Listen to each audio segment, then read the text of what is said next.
Eternal God, our Father, we do come in the name of Jesus. We pray for your presence to be in our midst, oh God. We pray for wisdom far beyond our years. Let us all remember we should trust in the Lord with all our heart and lean not to our own understanding. In all our ways acknowledge him, and he shall direct our paths. Lord, we pray for the council president. We pray for all the councilmen. Lord, we pray for our mayor in the persons of Mayor Jerome Prince. We pray for the following train. And most of all, oh God, we pray for our city, all the residents of the city, oh God.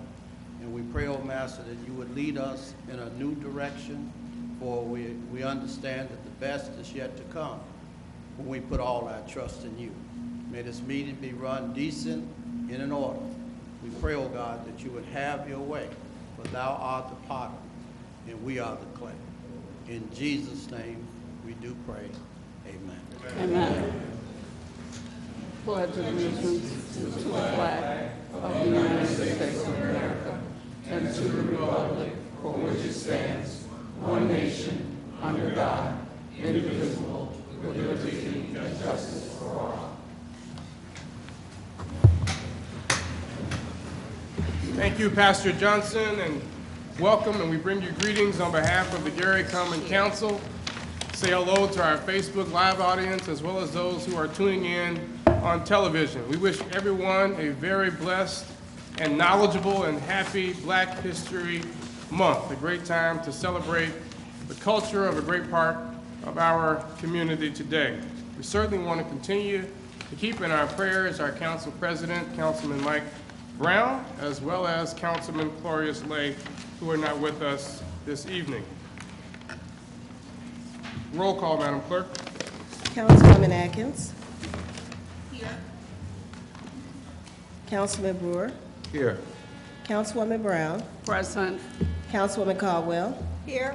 Councilman Godwin. Present. Councilman Lay. Councilman Weatherspoon. Here. Councilman Williams. Here. And President Brown. Mr. President, there are 7 present, 2 absent. With 7 members present, the Gary Common Council has a quorum to conduct the official business of the Gary Common Council. Council members, before you, you have a copy of the minutes of the January 28, 2020 meeting. Is there a motion to accept the minutes as before you? Mr. President, I move that the minutes from the prior meeting be adopted. Is there a second? Second. It's been moved and properly seconded that the minutes of the January 28, 2020 meeting be accepted. Any question or comments? Seeing and hearing none, roll call, Madam Clerk. Councilwoman Atkins. Yes. Councilman Brewer. Yes. Councilwoman Brown. Yes. Councilwoman Caldwell. Yes. Councilman Weatherspoon. Yes. Councilman Williams. Yes. And President Godwin. Yes. Mr. President, vote is 7-0. For the vote of 7-0, the minutes of the January 28, 2020 meeting are accepted. Assignment of council pending ordinances and resolutions. CPO 2020-01, an ordinance establishing additional appropriations for Fund 261-5701, Commission for Women's Shelter Rehab, sponsored by Mayor Jerome Prince, City of Gary, Angela Hayes, City Controller, Community Development Department. Finance.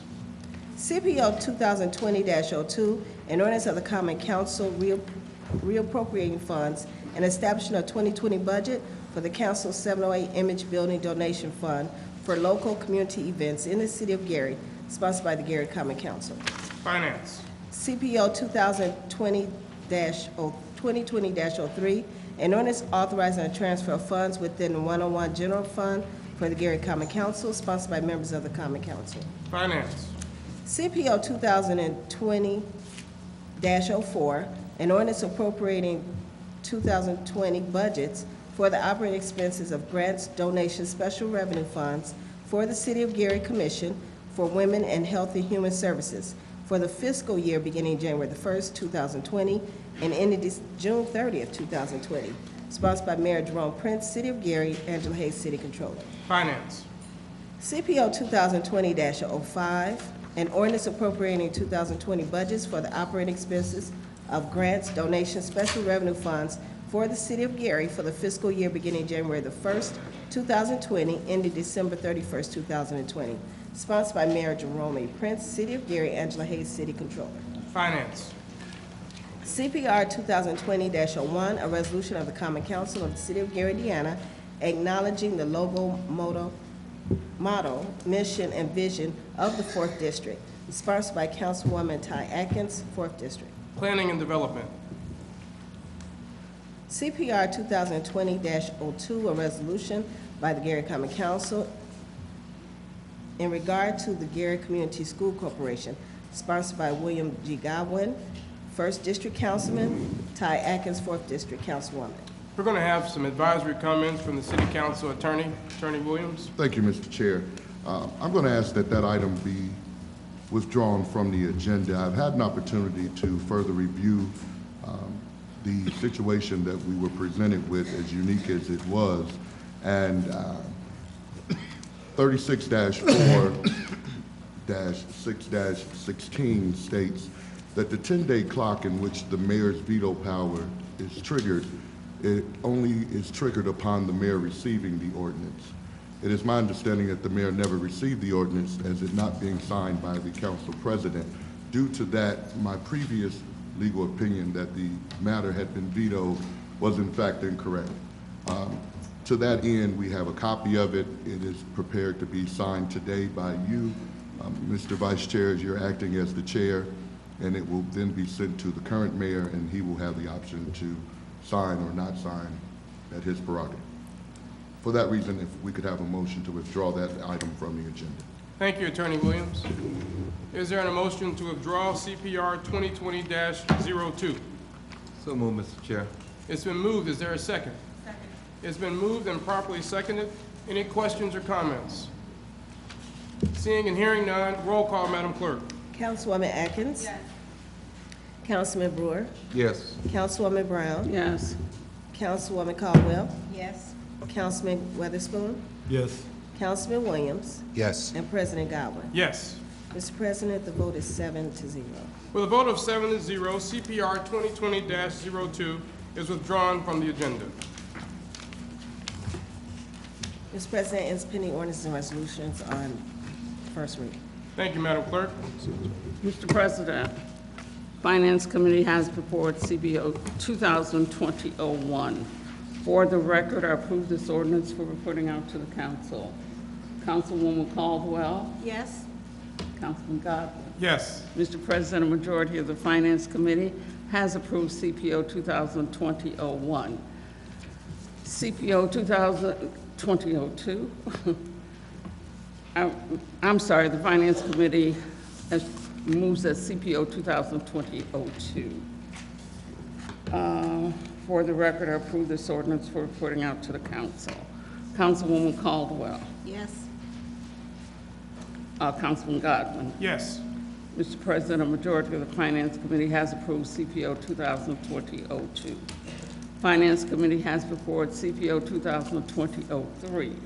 For the record, I approve this ordinance for reporting out to the council. Councilwoman Caldwell. Yes. And Councilman Godwin. Yes. Mr. President, a majority of the Finance Committee has approved CPO 2020-03 for reporting out to the council. Finance Committee has before it CPO 2020-04. For the record, I approve this ordinance for reporting out to the council. Councilwoman Caldwell. Yes. And Councilman Godwin. Yes. Mr. President, a majority of the Finance Committee has approved CPO 2020-04 for reporting out to the council. Finance Committee has before it CPO 2020-05. For the record, I approve this ordinance for reporting out to the council. Councilwoman Caldwell. Yes. And Councilman Godwin. Yes. Mr. President, the Finance Committee has approved CPO 2020-05 for reporting out to the council.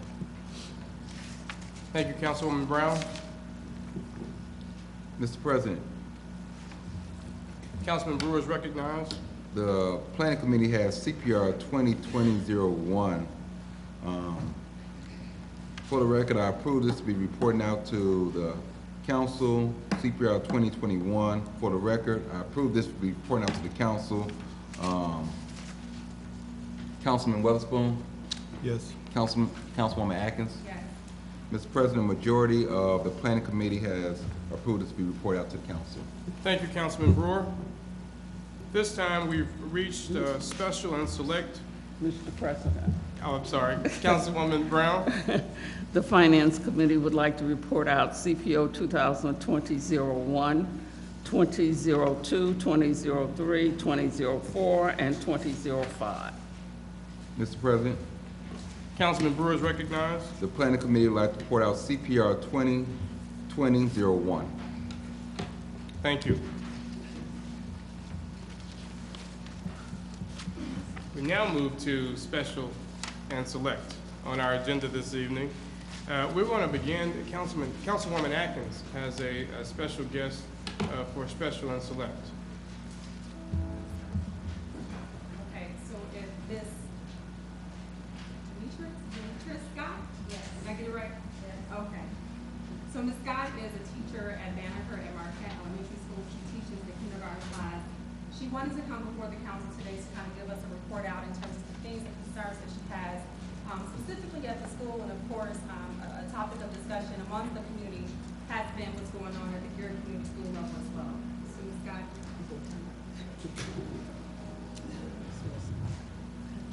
And we've allotted 3 minutes, just wanted to be clear. Okay. All right, thank you. I will try to go as fast as I can. Okay, my name is Darnitra Scott, and I was hired in on August 8th to be a kindergarten teacher at Banneker at Marquette. Currently, I have 19 students. Well, when I left, I had 19 students. Out of the 19, 11 are special needs children. It has been acknowledged that these children, that they are special needs, but they have yet to be tested despite my efforts to have them tested so that I can better, or they can be in an environment which will be conducive to their learning needs. Since being there, we have been plagued with some serious issues, behavioral issues. 2 weeks ago, I was nearly stabbed, as well as another child, by a kindergarten student.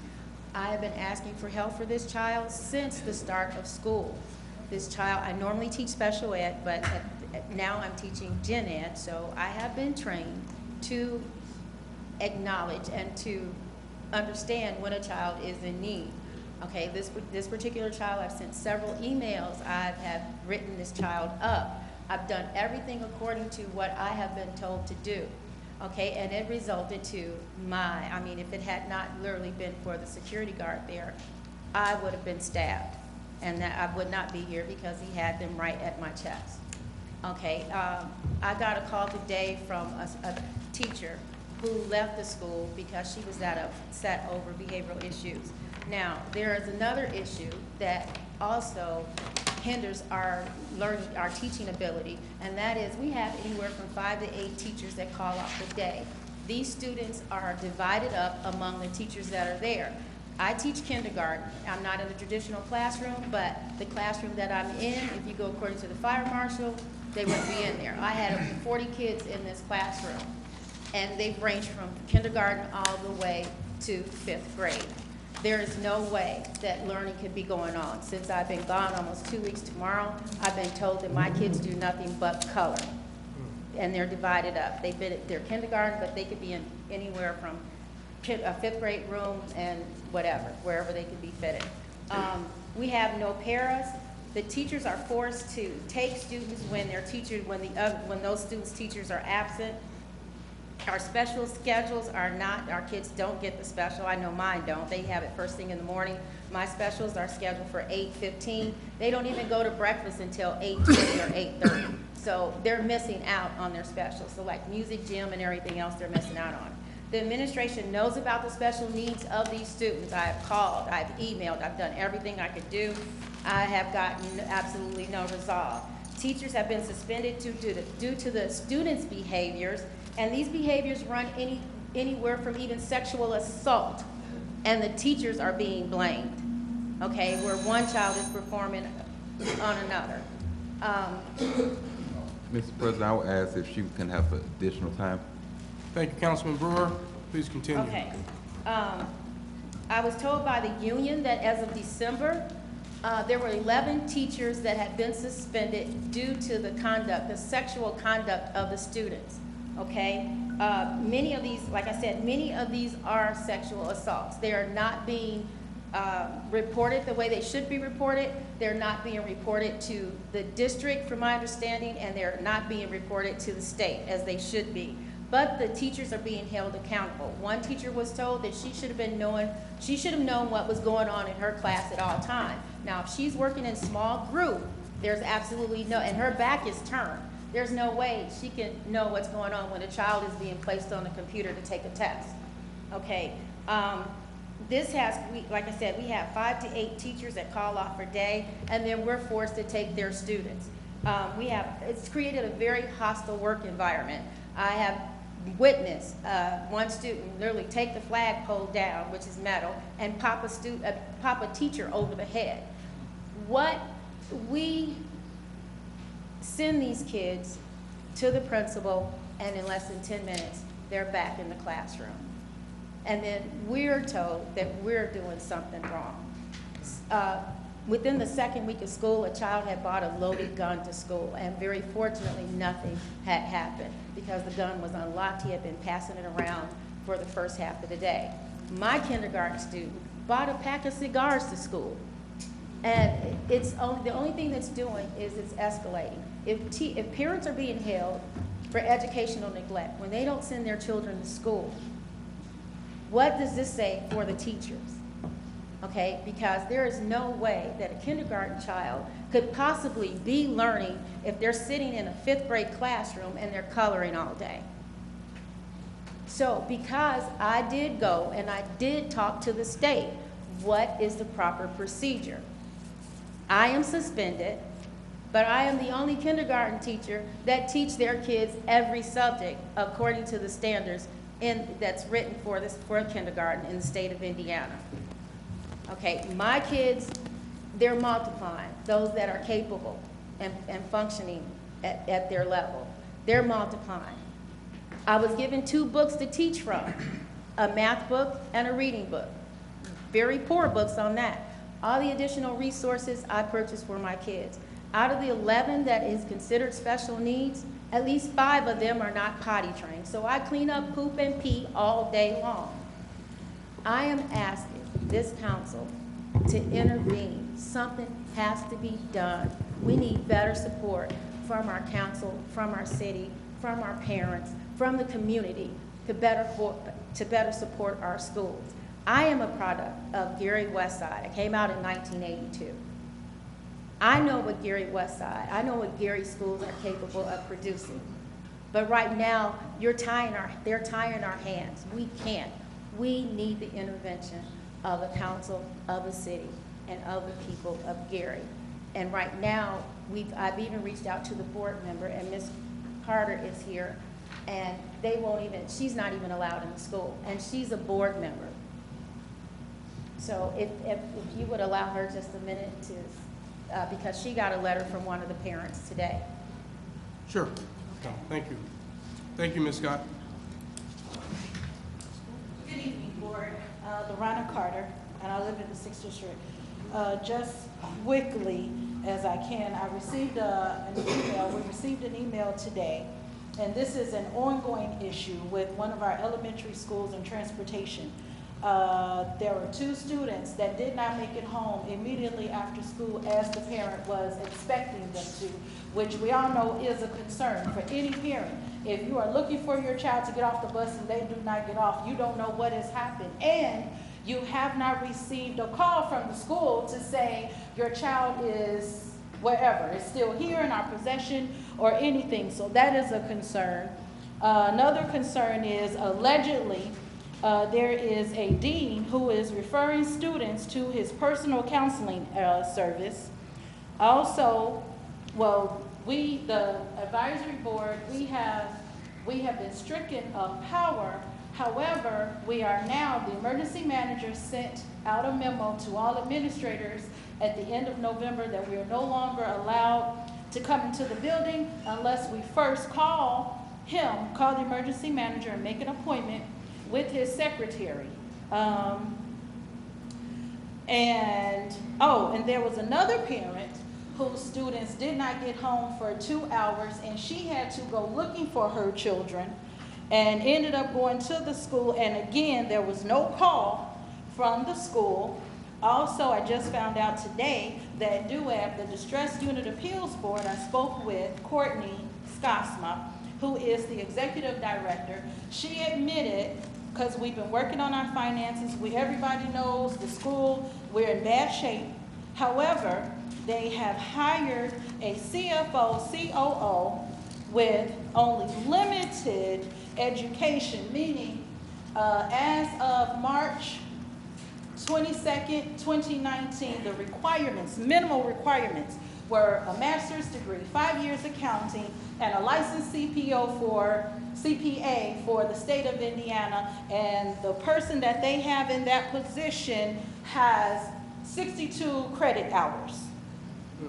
And that was changed after she was already hired, which was in March. So once we started asking questions, they deliberately changed the job qualifications. And you wonder why we're in the position that we're in. We need your help, because this is ridiculous. Our students are not being educated. There's also an issue with special populations, and no one is addressing it. Nobody. We have made several complaints. We had a parent, he is deaf. Some of his children are deaf. They're in our school district. They are not supplying him with proper services. It is shameful. So we need you all to be aware of what's really taking place. I don't know what's being said. I don't know the conversations that are being held behind closed doors. But what I'm telling you is what I've already experienced. And we need your help, because our children are not being educated. And at some point, they're going to be your neighbors. So we need you to help. Thank you, Ms. Carter, and thank you, Ms. Scott. We certainly understand the importance of education in every aspect of public safety to economic development in our community. And I want to thank both of you for your service, and I challenge all of my colleagues to think of ways in which we can, in our roles, advance that cause. Any other comments, special and select members of the council? Just one quick follow-up question, Mr. President. Isn't there a school board meeting tonight that's supposed to be for the public, have public engagement on tonight? So it turns out it's more for just the public to just share their thoughts. It's not going to be engaging. It's not going to be question-answer session. They're going to do a presentation, just have the community make comments, and then that's it. All right, thank you. Thank you, Mr. President. Thank you. Mr. President, Councilman Williams is recognized. I would like to read an announcement for the block clubs in Glen Park in the 6th District. And young lady, I don't know how long you plan on staying tonight, but I would like to talk to you a little bit more about that issue. I can stay as long as you like. Now, I will say this, because I was planning to move to Gary. I am a product of Gary, but I live in Lafayette, and I've been driving for 2 years to come here and teach in my community and give back to my own community. Okay. So I will stay as long as it takes. Now, you have to drive back afterwards, but I'm going to stay as long as it takes. I appreciate that. Mr. President, can I read the announcement? It's the 51st Avenue West Black Club here. I see Ms. Bond, Ms. Blair, where you stand?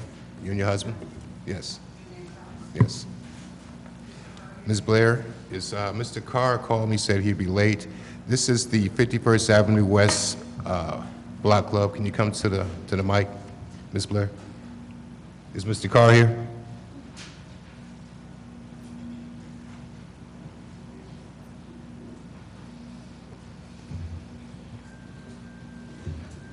Good evening, council members. Good evening. And all our constituents.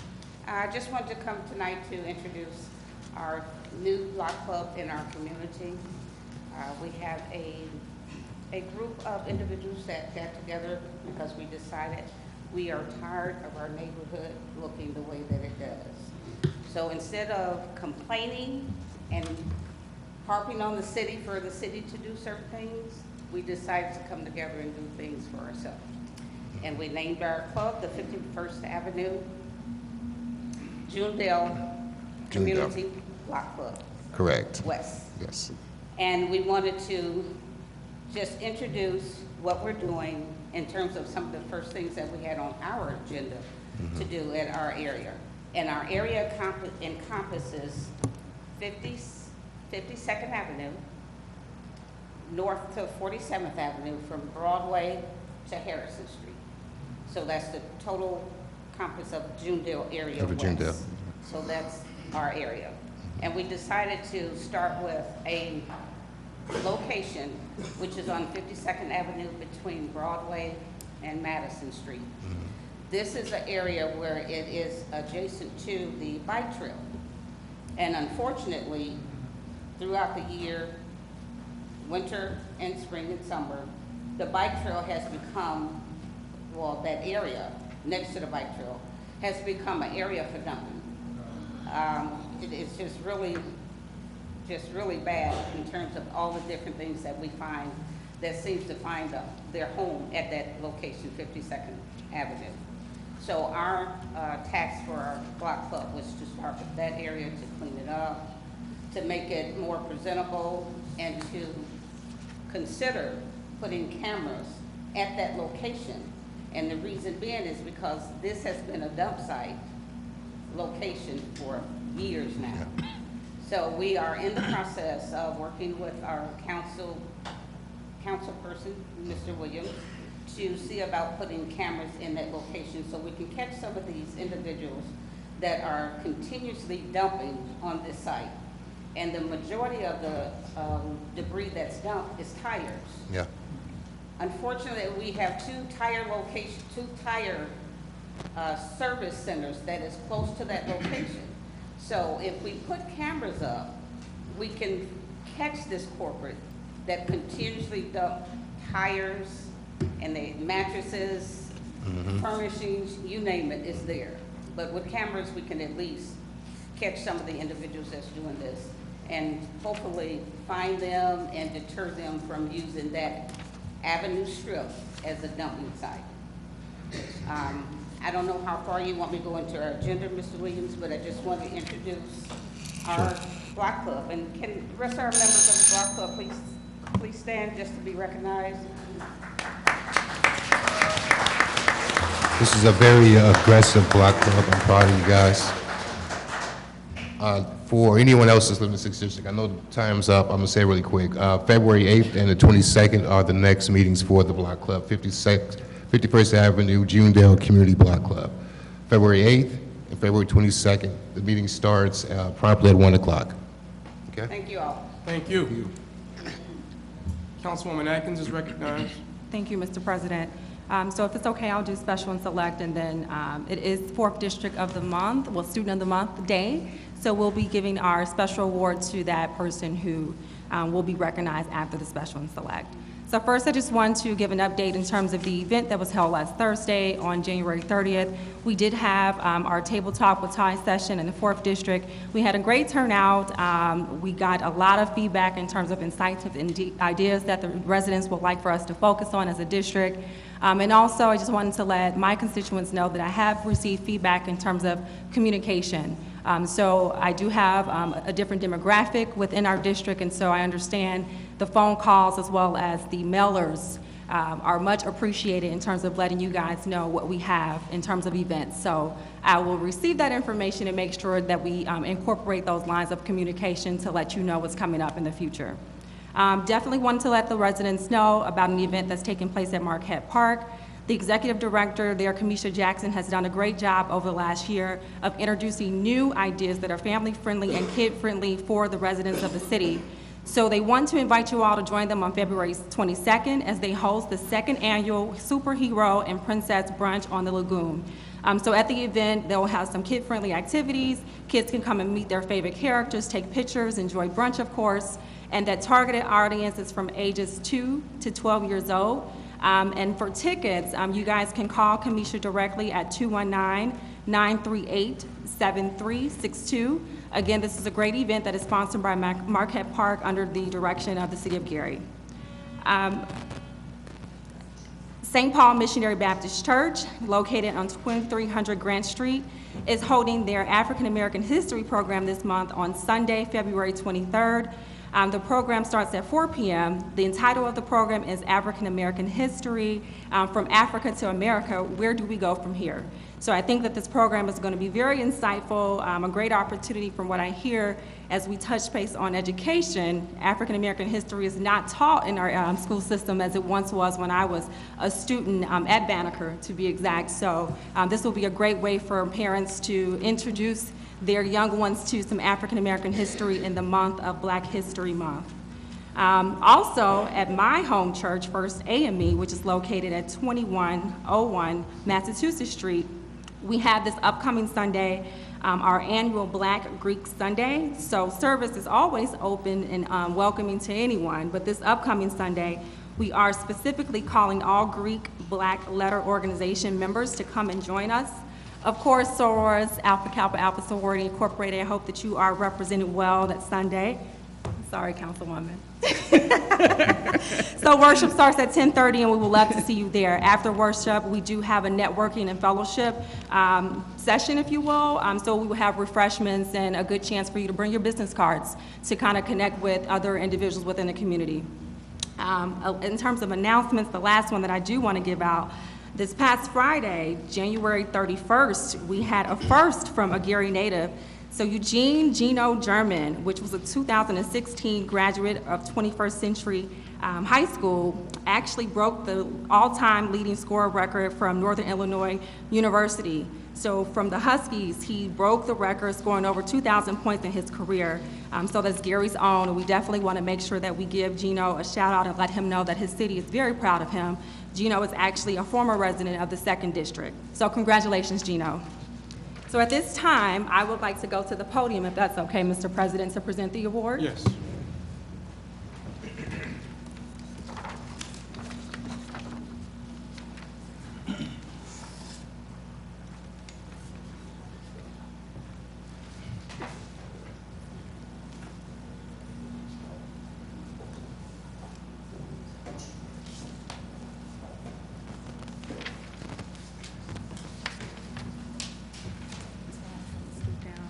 So on January 7th, an initiative that was introduced was to recognize some of our stellar students within the community.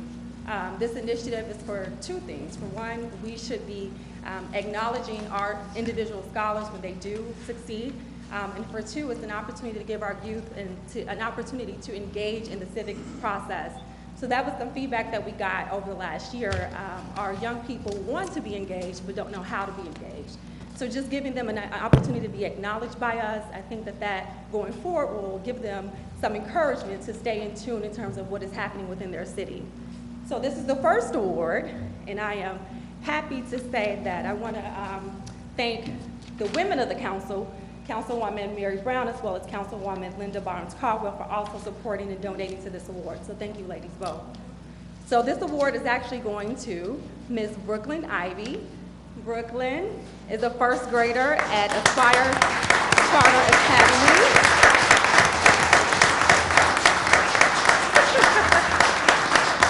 Ms. Brooklyn is a high performer. She's an overachiever academically as well within her extracurricular activities. She has consistently maintained an A+ average, and due to these efforts, she has been awarded the Principal's Award every marking period. Wow. Her favorite color is orange, and she desires to be a teacher when she grows up.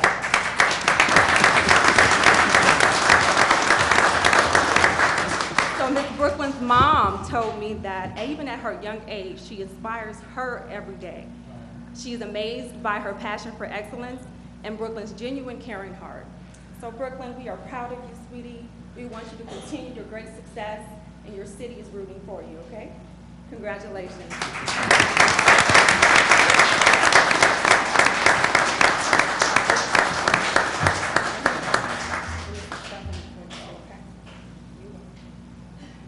Thank you. All right.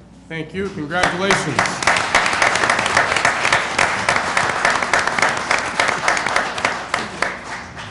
This time I have a guest.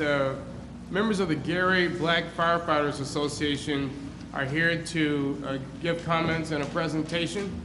You can come forward at this time.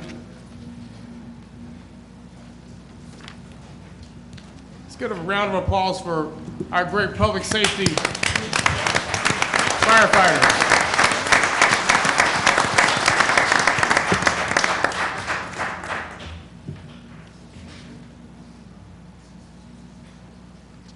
Hello to the council, to the city, to the mayor.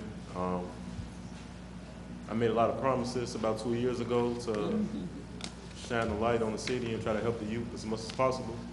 With this organization, I feel this is the first step in the beginning of it. So I'll let my president, which is my brother, firefighter, paramedic, Terrence Jackson, introduce us.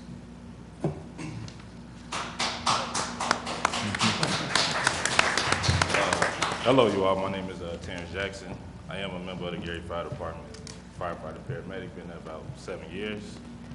I'm here to introduce our organization, which is a community-based organization within the fire department. The purpose of our organization, first and foremost, is to actually be able to provide skills and services to the youth within the community. Over the few years, we have seen more youth get in trouble than anything, and more youth have been, hello? Can you hear me now? There you go. Okay. I got to bend down a little bit more. So our purpose is pretty much to give back to the community through training and also mentorship. We want to work with the actual Gary School Corporation and try to set up an EMT program as well as Fire Academy program based upon reason of us having our age lowered from 18 to 36. We feel if we could reach the youth at a younger age, we could steer them in the right direction and show them that there's better things in life instead of committing crimes and performing acts of violence. We also have our shirts here to give to the council and women. I'm gonna let the vice president actually tell you all about the shirt. It is a history shirt. It's also a shirt that we all came up and created for our purpose. Okay, my job was to create the shirt, and I didn't just want to be artistic with the shirt. I really want the shirt to have a lot of meaning behind it. So,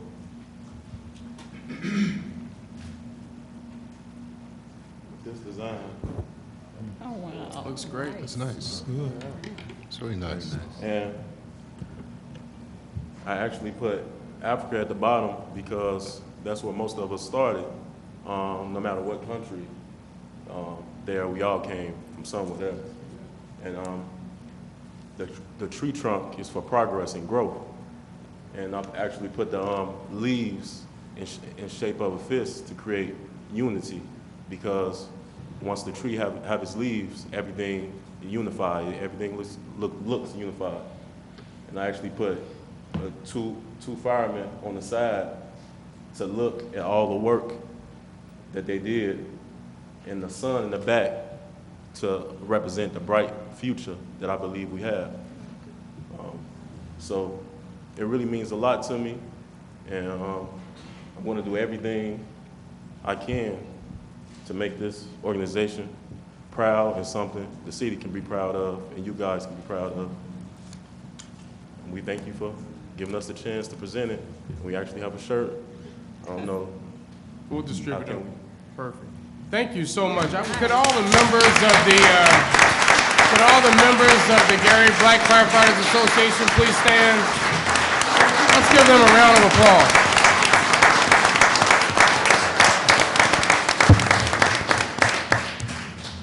I believe I can speak on behalf of the council in saying that you have our full support.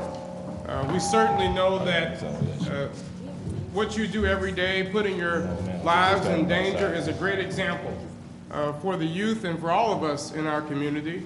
And we're proud of the work that you do and the fact that you're getting together as a group, representing your culture. And it's really special that it's Black History Month. And if there's anything I can do to help your group grow and continue to grow and succeed in Gary and beyond, certainly call on me.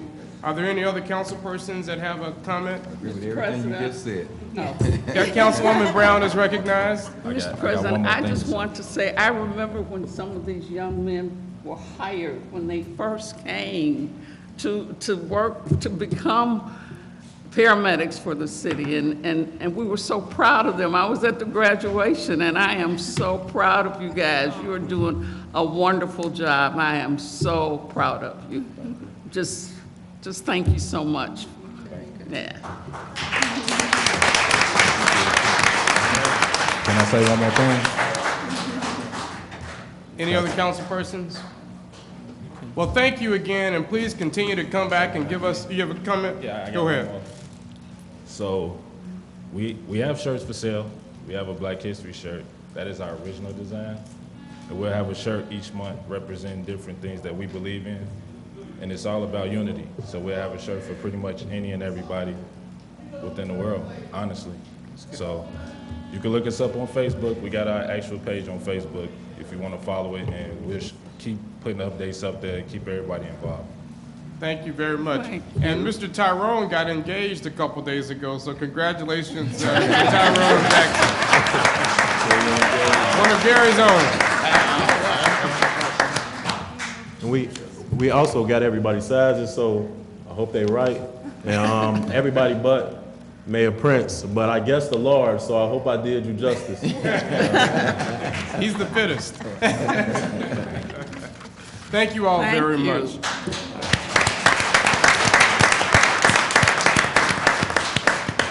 Any other special and select among council members? Mr. President. Councilwoman Brown is recognized. I'd just like to make an announcement that Gary Civic Corral, they do Negro spirituals every year in celebration of Black History Month. And so their program will be this Sunday, February the 9th at 4:00 p.m. at Van Buren Missionary Baptist Church. So, and then I'd like to extend some condolences. I'd like to extend condolence to Miss Gloria Terry, Gloria Lynn Terry. Many people in the city remember Gloria Lynn. She used to have a show called Common Sense, and she was funeralized this past Saturday, and I want to extend my condolences to her daughter and to her entire family. Also, I want to extend condolences to Betty Chisholm, who is the twin sister of Barbara Cox. And I know most of you know Barbara Cox. She used to work for the Genesis Center, and then she was the chief deputy for City Clerk Suzette Rags. So her sister, Betty Chisholm, passed away, and she will have a memorial service this weekend coming up. In fact, her daughter, Lisa Salisbury, used to be an attorney for the city. So I just want to extend my condolences to that entire family. Also, to Mr. Andrew Graham, who used to be a committeeman in the 4th District here in the city, passed away. He was a member of my church, but he was a committeeman for many years. He and Hattie Covington worked together as committeeman over in the 4th District, so I want to also extend my condolences to that family. Thank you, Mr. President. Thank you, Councilwoman Brown. Councilwoman Linda Barnes Cotwell is recognized. Boards and commissions would like to appoint Willie Miller to the Transportation Board as a Republican. So I'm making that motion at this time. Is there a second? Second. It's been moved and properly seconded. Any questions or concerns or comments? Yes, it's Mr. Miller here. I don't see him. No. We interviewed him last night. So I don't see him right now, but Well, I just know it's been customary that we ask them to be here as we consider them on the floor for the vote, so that's all. did. But I will support it though, yes. well, thank you. Thank you. Any other questions or comments? Roll call, Madam Clerk. Councilwoman Atkins? Yes. Councilman Brewer? Yes. Councilwoman Brown? Yes. Councilwoman Caldwell? Yes. Councilman Weatherspoon? Yes. Councilman Williams? Yes. And President Godwin. Yes. Mr. President, the vote is 7-0. With a vote of 7-0, Mr. Will Miller is appointed to the Gary Transportation Board. Mr. President, I have one more thing. Councilwoman Barnes Caldwell is recognized. Okay. I'm asking that each resident of the city of Gary contact the Senate Corrections and Criminal Law Committee. This is a part of the General Assembly, and they are trying to pass a bill, Senate Bill 449. And this bill, well, I have a few packets over there, and if you would pick one up, it has all the information that you need, but it simply says, "Greetings, Senators. I'm writing as a concerned citizen of the state in opposition to Senate Bill 449, a bill that would expand juvenile waivers to adult court for attempted murder for 12 and 13-year-olds, and would greatly increase the number of 16 and 17-year-olds transferred to the adult court under the direct foul statute." My position, we believe that 12 and 13-year-olds are not well served in the adult court as punishment and not rehabilitation. It's the primary purpose of the incarceration. I hope you will consider my position and not allow this bill to pass. So those packets are over there. This bill shouldn't pass. Children have problems. Jail is not always the solution, and we can always find other ways to help them. So please, thank you. Thank you, Councilwoman Barnes Caldwell.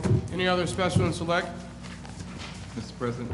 Councilman Brewer is recognized. Thank you. I'd like to also echo Councilwoman Brown and the condolences that she read out, and also want to recognize Mr. Joe Mays that was penalized this past Friday. Everyone have been a part of the city for a number of years. You know, Mr. Joe Mays was on the corner of 25th and Grant Street, always selling the peanuts.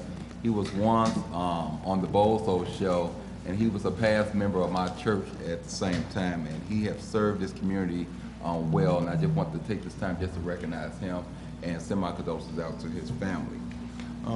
Something was disturbing that was brought to me as I walked into the Family Dollar between 11th and 15th Massachusetts Street. They have a petition where I believe it has been granted already, where they are being allowed to serve liquor inside of the Family Dollar store. If you've been a part of this community, you know that we have had a number of problems with the Family Dollars throughout the entire city, with them being robbed on a lot of instances where it has been putting the workers in jeopardy, and they've been robbed, some been robbed so many times through a week span. I believe this will escalate the robberies that will take place inside of that location as well as other locations. Just a couple years ago, I went downstate and I spoke to the liquor board downstate, and they wasn't too happy to see me come. But I spoke about my opposition to the one on 25th in the County Market Plaza there, where I stood in opposition against that one also too. And I continue to stand against. I would like to do a resolution reaffirming our position with liquor, where beer, wine, or just liquor in general being served inside of these convenience dollar stores throughout our community, because we do have a serious problem with them. They do not have adequate security at all, and they're being robbed so often, and not just inside the city of Gary, it's throughout, that we are seeing a big problem with the Family Dollars there. They are easy targets, as I could just say. The police have a number of calls there from theft that's taking place on a daily basis there. And so I will be working to prepare a resolution and the council support on this, where we will reaffirm our position on beer and wine being sold inside the Family Dollars throughout our city. Thank you, Mr. President. Thank you, Councilman Brewer. Any other members for special and select? Mr. President, Councilman Williams is recognized. I would like to make an announcement that we will be hosting the Public Safety Committee meeting.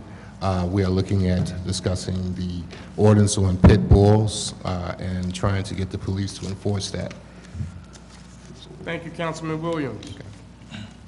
Mr. Councilman Weatherspoon is recognized. Yes, I just want to speak on this ordinance that's presently on the books as it relates to pit bulls. Our city has pretty much been overrun by these pit bulls. These dogs are running loose on the street. People are not following the ordinance, the law. These dogs, you're supposed to have a $500,000 insurance policy if you own a pit bull. No one under 18 years of age should walk this dog. If it is out on the street being walked, it should be muzzled. There's several rules as it relates to these pit bulls. Even if you have it within your own home, in your yard, if you do not have a 6-foot fence, you should have it enclosed, a ceiling of some sort over it.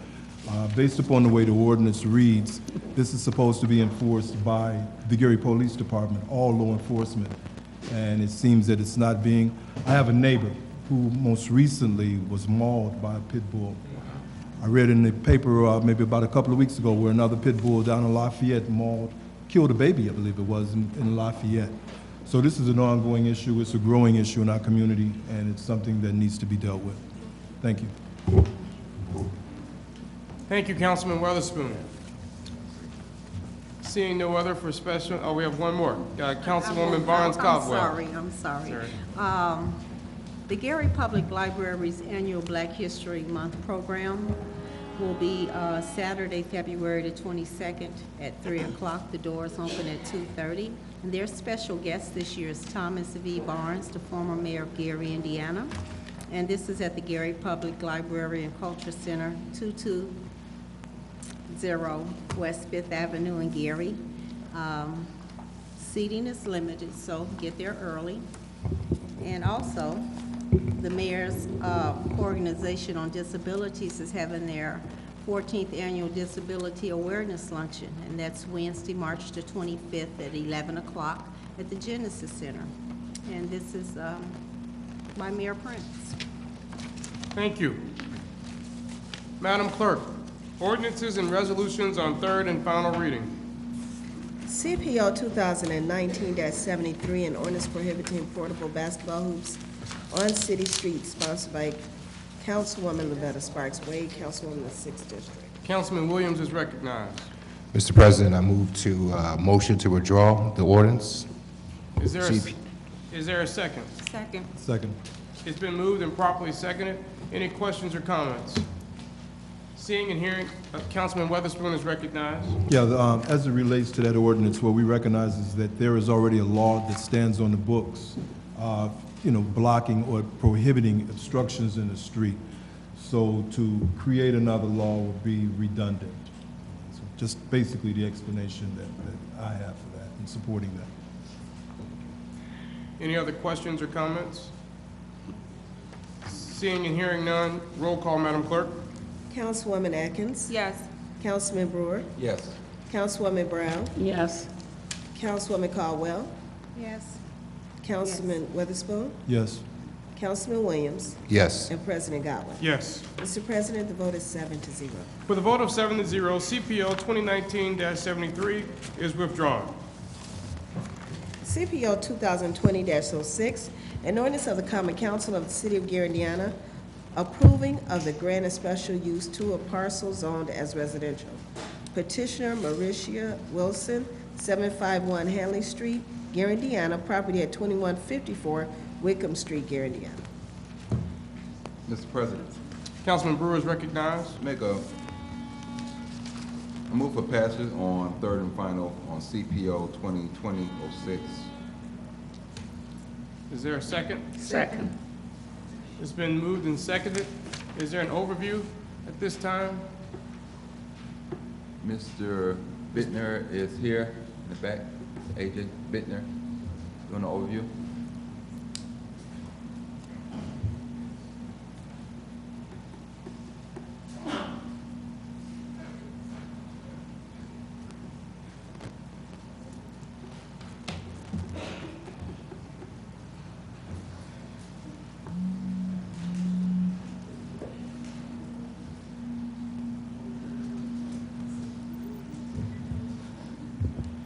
Council members, which ordinance number was this?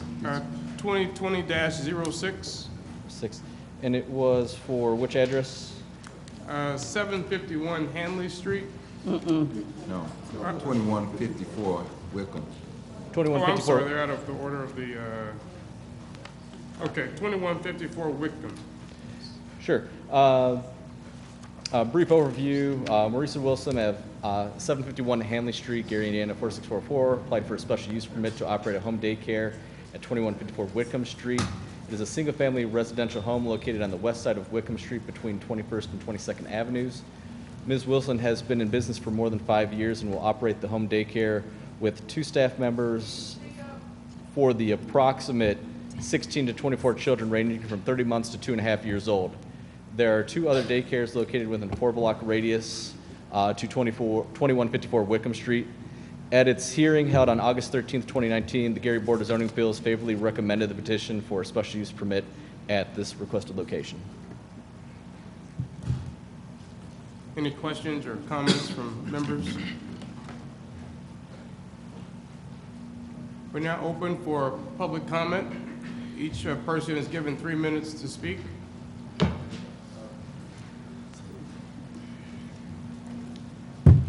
Civil rights activist Mr. Riso. I'm for this ordinance.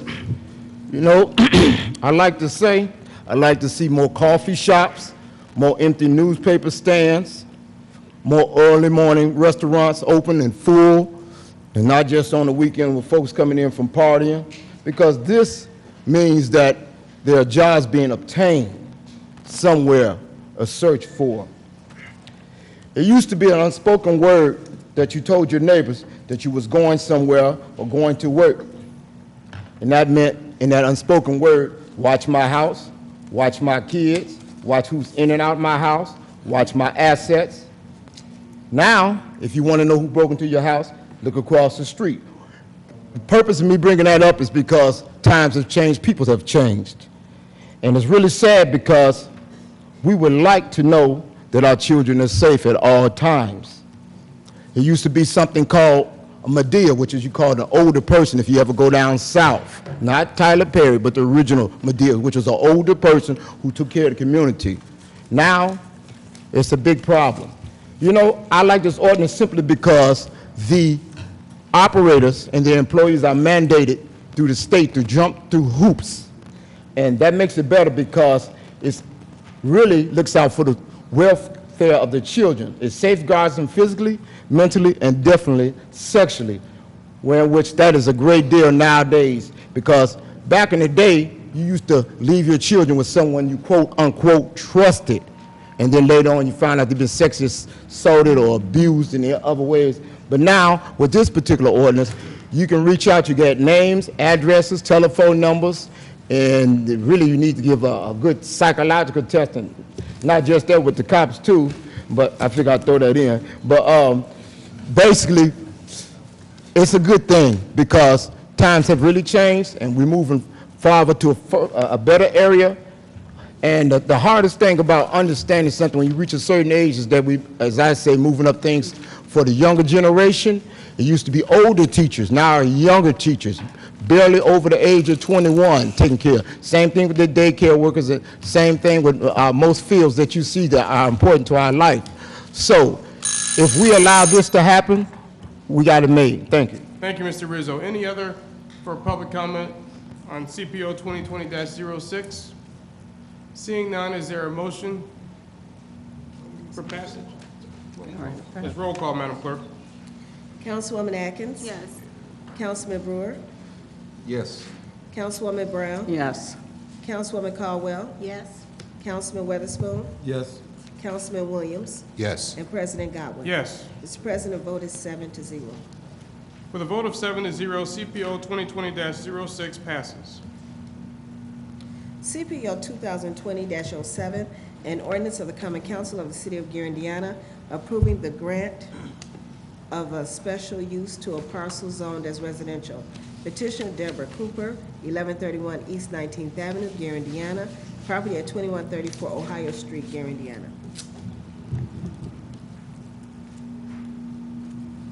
Oh, I'm sorry. Move for passage, CPO 2020-07 on third and final. Second. It's been moved and properly seconded. Overview at this time. Yes, council members. BZA 19-15, special use permit to establish a home daycare at 2134 Ohio Street.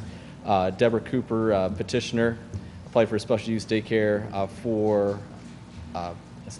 home daycare at 2134 Ohio Street, Gary, Indiana, single family home located on south of Front Street and north of East 22nd Avenue. Ms. Cooper will operate a 24-hour home daycare and will be providing the transportation to remedy additional traffic that would potentially be on the block. There are 2 other daycares located within a 4-block radius within 2134 Ohio Street. At the hearing held November 19th, 2019, the Gary Board of Zoning Appeals favorably recommended this petition with a vote of 3-0 to 1. Any questions of Mr. Bittner? One question, I don't know if I asked this in committee, but if you can, is cameras installed on this daycare since it's over the 24 hours after 10 p.m.? That wasn't discussed. Okay. And I think that would be something requirement. Based on, it may be part of the state's standards, which are kind of outside of the Board of Zoning Appeals purview. No, we have a local rule in place here locally. Any business open after 10 p.m. must have surveillance system put in place. Sure, then I would defer to the building department, since they'd be the ones, whenever they do those modifications as part of their building permit. And I do apologize, I didn't bring this up on committee, but it just... Not a problem. Okay, that's it, Mr. President. Thank you. Any other questions? Mr. President, Councilwoman Atkins is recognized. just a quick question to Councilman Brewer's comments. I do believe the petitioner, Ms. Cooper, did state in planning that she did have cameras at that location, just to confirm. Thank you, I know it's been a while. So. Yes, okay. Thank you. Thank you. We're now open for public comment on CPO 2020-07. And let's make sure that the comments are germane and related to the specific ordinance. Civil rights activist, Mr. Riso. I'm for this ordinance. You know, I like this particular petitioner because it's 24 hours. It's a big difference when you're working in the world and you're working 62 or 73, which that often can mean a mediocre job. When you're working 3 to 11s, 11 to 7, you might be working at a mill, making real money, not day-to-day living, day-to-day money, but money that you can live off of. You might have a problem picking your children up or dropping them off. They provide transportation, which is great. And most of all, what I like, not just with the fact that it's not a mom and pop type organization, is that a lot of these particular daycares offer some sort of educational curriculum. And the only thing I have against it is other children, hopefully the human got their shots. Right? I hate to say that like they're animals. But pretty much, I think that's a good idea. The thing about other children, they rub off on other children, and it gives your kid a pre-experience what big school is about. I grew up in Chicago. We had what they call grammar school. I think in Gary they got something called elementary and grammar school. But anyway, they get a pre-experience about how children are and how to deal with peers. So that's a good factor. And most of all, it safeguards the children. You know where your kids are physically, mentally, and sexually, how their welfare is, and you also know who to talk to when something's amiss. You know, see, one thing that I know, when children are affected or abused in any way, they're not quick to tell on somebody they trust. But if mom and daddy tell them going out the door, if anybody touch you or in any form or fashion, you let me know, then when they come home, sure enough, if something happened at their daycare, they're going to tell it. And that's for you to do your job. And the daycare people know it too, so I don't think they're dumb enough to do anything. But I'm for this ordinance, and I hope to see more jobs given out. It would be nice that the council people can create a couple more jobs. With every daycare, they say, hey, here's some job listings for you to give your constituents. Because one good thing that I notice about all the daycares, the state. Thank you, Mr. Rizzo. All right. Yeah. One more speaker, Ms. Carter, for public comment. Yes, good afternoon. My name is Lorana Carter, and I live in the 6th District. I'm not supporting this, and the reason I don't want to support it is because I'm looking at all the daycares that are opening all at one time. That's a little bit concerning for me as a resident of this city, and I wonder what safeguards are in place to monitor, to be sure that the daycare is going to be run properly, to be sure that the children will be safe. I mean, there's a large range of age for this daycare. So what is in place to protect the community? I mean, this is just, it looks suspicious to me, looking at this on paper, that all of these need to be approved all at one time. And even where the way they're kind of spaced, I'm not sure that, I mean, and I only see one individual responding for all of these, and I don't even know what that is about either, you know. But for one person to be responsible for all of these is a little bit concerning to just go ahead and let it go. So that's all I have to say. Thank you. Councilman Brewer is recognized. I'll ask the public. You want to do it at the and end? I'll deal with it. Okay. Next speaker. I have to intervene here a little bit. Before getting into elementary ed, I owned and operated a daycare, 159 kids at my first site. I operated 24 hours a day, 7 days a week. I did not even close on Christmas. Yes, it was in Lafayette. And I do know that the regulations, in order for me, I did not have to go before a board, but I do know that the licensing person, and I believe she still is in this area, is Marlita Mitch. And Gary Rogers is now retired. That's how deep I was into this. And there were certain requirements that not only that I had to meet, but educational requirements. Okay, like I had to have my CDA, and then I had only so long to go and get my associates. And that was for me to operate even at home, and then to open up a commercial site. So I'm trying to understand, because I have issues when I do get kindergartner children in my room, and I ask them, sweetheart, what is your name? Tay-Tay. Okay, have you gone to a daycare or preschool program? Yeah. Okay, what's your mother's name? I can't go off of that. KK. I mean, what are they being taught? So instead of us just being so gung-ho and pushing for these daycare, I understand they're needed, but we also need to make sure that our kids are in not just an environment where they're physically safe, but mentally, emotionally, and academically safe too. Because they're already, understand, when these kids start school, my kids started school in kindergarten. Kindergarten is not mandatory in the state of Indiana. So what I learned in Head Start, now they expect you to know that coming in the Head Start. What you learn in kindergarten, you're learning it in a preschool program, or you're learning that in a daycare environment. So take these things into consideration, because our kids are already at an academic disadvantage here in Gary, and I know that for a fact. So before we start just gung-ho and opening up all these daycares, we need to take some things into consideration and make sure all the checks and balances are in place. Because I do not, like I said, I do live in Lafayette, and I am moving back here to my city. But in Lafayette, this would never happen. It would never happen. Thank you, Ms. Scott. Mr. Reeves for public comment. Yeah, good afternoon, ladies and gentlemen, and Gary City Council members.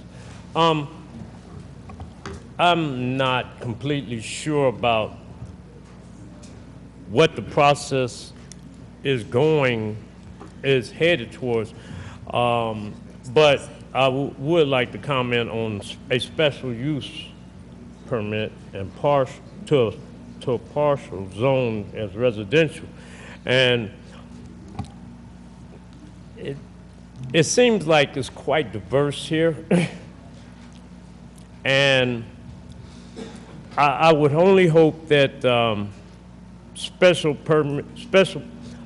use permit is ratified or congruent with city codes and even state and federal codes, because a special permit means a lot of things can go on. So the discipline of it is the work that is being planned and considered, as well as, you know, the people, any equipment, and if there's a facility of some kind that could cause hazardous problems to the community. So I hope you take that under consideration because, I mean, it's a ratified factor that we shouldn't deter businesses to prosper or how businesses should prosper, but we do have a discipline to maintain safety and responsible activities on these properties. Thank you. Thank you, Mr. Reeves. Councilman Brewer is recognized, Chair of the Planning and Development Committee. Thank you, Mr. President. The daycares that you see before us, they didn't just come all of a sudden. They went through the process as we do all daycares or any other business. They went through the process, and these started back some months ago. There's no conspiracy or anything why these daycares are coming. Anytime a daycare comes to open up inside the city of Gary, it has to come before the city council for approval for a special use to be granted. Daycares are regulated through the state. They have to get the first approval from the city council before the state will grant any license to be given out. The fire department has to come out and do the initial inspection of these daycares to make sure certain things are in place of their requirements there. But also the state comes out before the licenses are given. There are guidelines that they have to meet with these daycares. My wife operates a daycare. Today she had her inspection. It was a pop-up inspection from the state. So you never know when the state comes out. The state used to give a notice when they was coming out, and you kind of had a little time to prepare.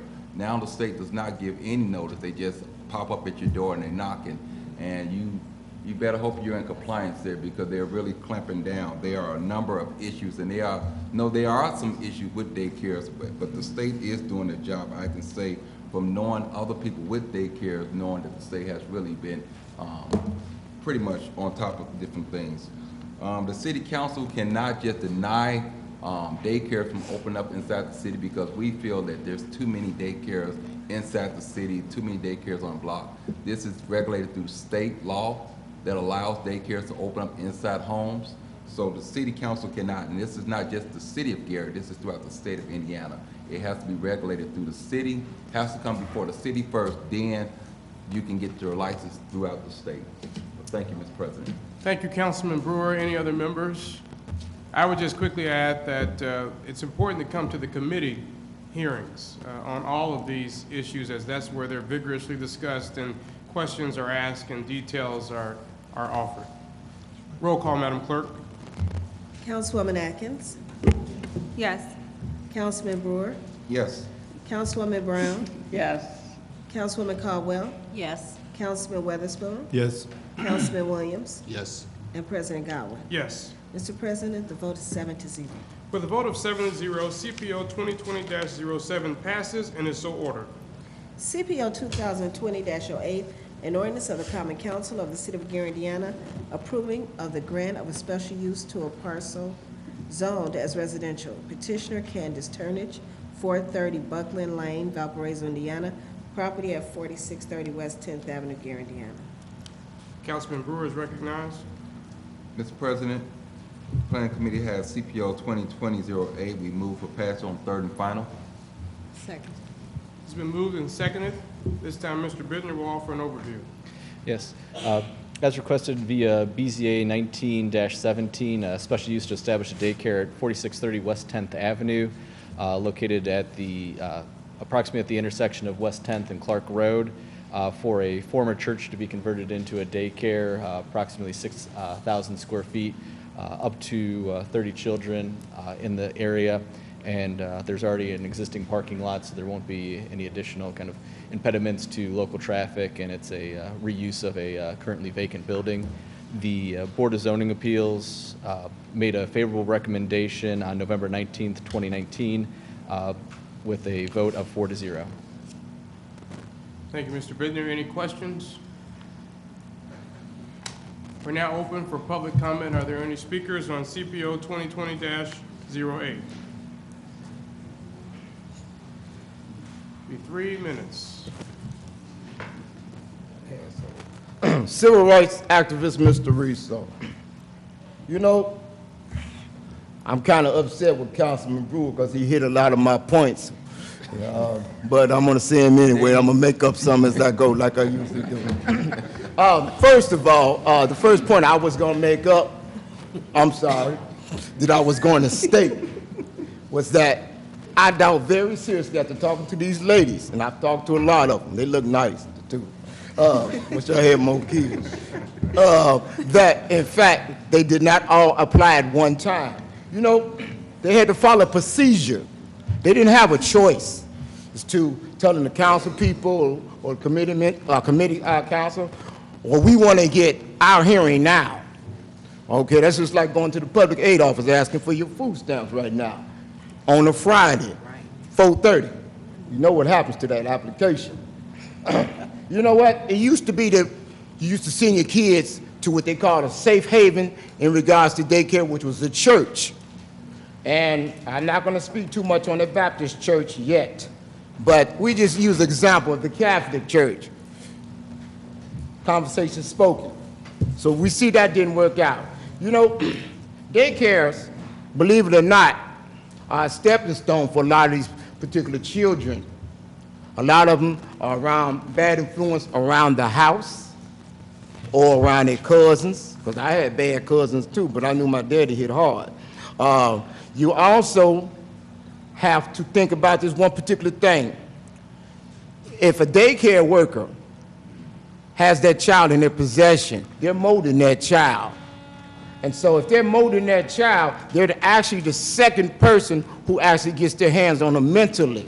So when they go to kindergarten, they're mentally prepped. And I'm going to tell you something. I can look at some adults and can tell that they're been mentally challenged, and no offense, since they were children. And it's a common thing now. You know, you don't have to be a psychologist to tell whether or not a person is mentally ill. But if you send them to a daycare, it's enough signs for these particular operators to know they have to have some sort of training, and I think that will help out. Thank you. Thank you, Mr. Rizzo. Mr. Reeves is recognized. Yeah, good afternoon, ladies and gentlemen, Gary City Council and constituents of the city of Gary. My name is Jason Reeves, and I do some writing in terms of the Hearn Foundation, which is an endowment of business and engineering solutions. I see value, but I see a coordinated level of discipline as it applies to logos and maybe the mission of what it stands for. A logo usually stands for a disciplined process that is comfortable for citizens and government, whomever, to acknowledge or recognize. Mr. Reeves, we're on the CPO 2020-08 daycare ordinance. 2020-01? 08. 2001? No, 08. 08. 08. What did you say? 08. 08. Oh, I thought so. All right. Yeah. Oh. Special use. Yes. Well, I'll save it for next time, though. All right. Thank you, Mr. Reeves. But special use becomes a priority, too. Thank you. Especially as it applies to residential and commercial facilities. Thank you. Thank you. Seeing no one else for public comment, roll call, Madam Clerk. Councilwoman Atkins? Yes. Councilman Brewer? Yes. Councilwoman Brown? Yes. Councilwoman Caldwell? Yes. Councilman Weatherspoon? Yes. Councilman Williams? Yes. And President Godwin. Yes. Mr. President, vote is 7-0. With a vote of 7-0, CPO 2020-08 passes and is so ordered. CPO 2020-09, an ordinance of the Common Council of the City of Gary, Indiana, approving of the grant of special use to a parcel zone as residential. Petitioner Tatiana Williams, 1944 Matthews Place, Gary, Indiana, property at 1944 Matthews Place, Gary, Indiana. Mr. President, Councilman Brewer is recognized. I move for passage on third and final of CPO 2020-09. Is there a second? Second. It's been moved and properly seconded. This time we'll have Mr. Bittner for the overview. Thank you. BZA 19-21 special use permit to establish a home daycare at 1944 Matthew Street. Tatiana Williams requested for a special use permit to operate a home daycare at this location. It's a single-family residence located mid-block on the west side of Matthews Place between 19th and 20th Avenues. The property has a driveway to accommodate 2 vehicles, as well as on-street parking for 2 to 3 vehicles. Ms. Williams will be required by the state of Indiana to install a backyard fence on the property prior to its approval.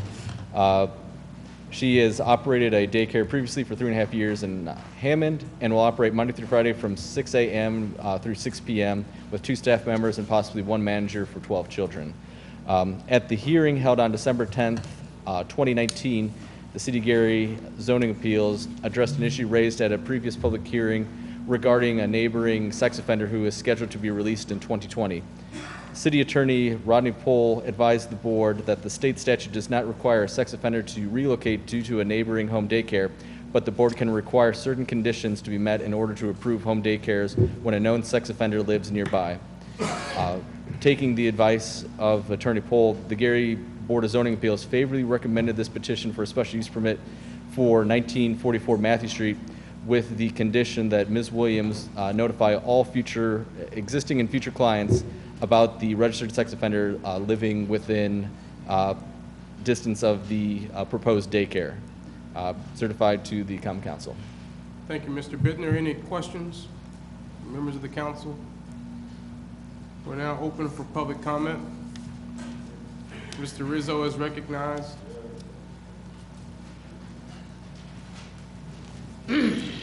Civil rights activist Mr. Rizzo. I'm for this ordinance. I feel sorry for this petitioner because I don't want the people to penalize her because who's in her neighborhood. I really myself can't stand sex offenders, but she has nothing to do with that. And I'd like to say the fact that the young lady has operated one before is a good sign, which goes back to what we was talking about, state mandated. You know, I don't know if any of y'all ever had the state on y'all before, but the state is something. See, you can't really fight the state because the state got resources that you don't have. And then the ones that you have, they already had because they might have created for you to have them in the first place. So, the fact that the state is checking out all the legality of everything you have, and again, they will pop up on you, not that I'm that type of guy or got in any type of trouble, but it's a good sign because a lot of these fields out here, I feel the state should be able to step in. And daycare is a number one thing. See, one thing that I understand, when you have children affected by any type of abuse or any type of wrong environment, then they grow up to be a challenge as adults. They can go to kindergarten and be disruptive, which means they disrupt the rest of the class or pass on back. We just say Igenia to the other ones. I think daycare is a prep, and I think it's good. And I don't think that we can say it's too many in this particular town because there's not enough jobs. Now, if it's more jobs and not enough daycares, then I can, hey, say something about it. But we got to even that out. That should be a sign to us to say, well, since we got a lot of people coming up to have these daycares, they got a positive sign that Gary's coming back because they know that somebody's got to get out there and work because daycares ain't cheap. I know for sure. I pay you cash out of my pocket. But what I'm saying, overall, it's a good sign and it's helping the children out, and I'm sure there's some type of curriculum coming. And one more thing, you don't have to be well educated to be a good parent. You don't have to be well educated to know books. My grandfather went to 3rd grade of school, which is many years ago, and he can count money and he can fix anything. So my point is that you don't have to have certain things set upon you education-wise in order to obtain success. Thank you. So Thank you, go for this. Thank you, Mr. Rizzo. Seeing no one else for, one more person for public comment.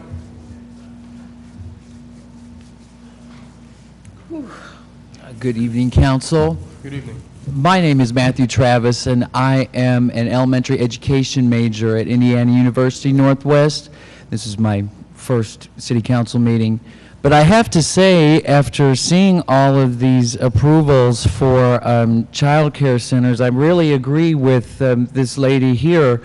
I don't know if it's enabling the problem with some students and behavior, or if it's helping prevent that behavior. But I just hope that there's something that can be done with ensuring proper education. I understand, Councilman Brewer, that you said that they are regulated by the state, and they must first be approved by the city council. That having been said, I understand that there's a school board that regulates the public education system here, and there's a state Department of Education that regulates public schools within the state. There are flaws, of course, within the public education system and with the students, but I just hope that maybe there would be something, a commission that could oversee this clearly large amount of daycare centers opening within the city, in the same respect that there's a council, if you will, overseeing the public schools. So I just wanted to come up here and say something about that. Next speaker.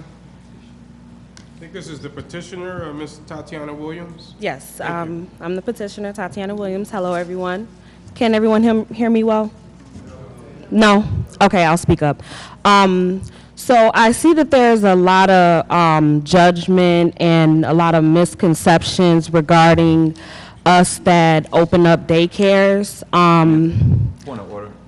Councilman Brewer is recognized. Can you address all comments and questions to the council? Yes. Okay. Oh, okay, yeah. Yes. So I see that there's a lot of judgment and misconceptions in regards to the owners of daycares and the one, us that's opening daycares. First off, I would like to let everyone know that I am a licensed foster parent for the state of Indiana. So therefore, I know how important it is to protect children and to care for children. Not only that, I have also owned a daycare previously for 3.5, 4 years. And so I have experience in this. We're not just opening it to be babysitters. I personally actually teach the children. I will be opening the daycare at 1944 Matthews Place at a level 3. And that requires curriculum, age-based and grade-based curriculum for all of the children attending. So I kind of was offended with a lot of these comments because it's like they don't know our story. They don't really know what's going on, and they're just assuming that we're just opening daycares to babysit, and that's not the case. So I just wanted to let everyone know that, at least give us a chance first before you just, throw us to the wolves. So, yeah, I just wanted to let you all know that, and that's it. You all have a great evening. Thank you. Councilman Brewer is recognized. Mr. President, and I'm glad she brought up about what level she was, and I failed to mention with the other petitioner, she was a level 4 that just came before us.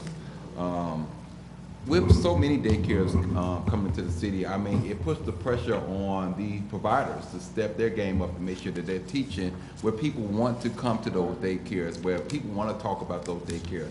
So I think it's not so much that we have so many daycare. You put the ones that's not doing well in a position where you have to do better. You have to perform better. You have to teach these kids. You just cannot come and babysit these kids. Everybody wants their kids ready to read and write in kindergarten, know their ABCs, the color, to be potty trained. And I know a lot of daycare providers, they do that. They do the potty training and things that the parents is not able to do.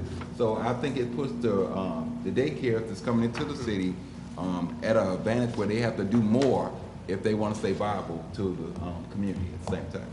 Thank you, Councilman Brewer. Any other council members wish to speak? Roll call, Madam Clerk. Councilwoman Atkins. Yes. Councilman Brewer. Yes. Councilwoman Brown. Yes. Councilwoman Caldwell. Yes. Councilman Weatherspoon. Yes. Councilman Williams. Yes. And President Godwin. Yes. Mr. President, the vote is 7-0. With a vote of 7-0, CPO 2020-09 passes and is so ordered.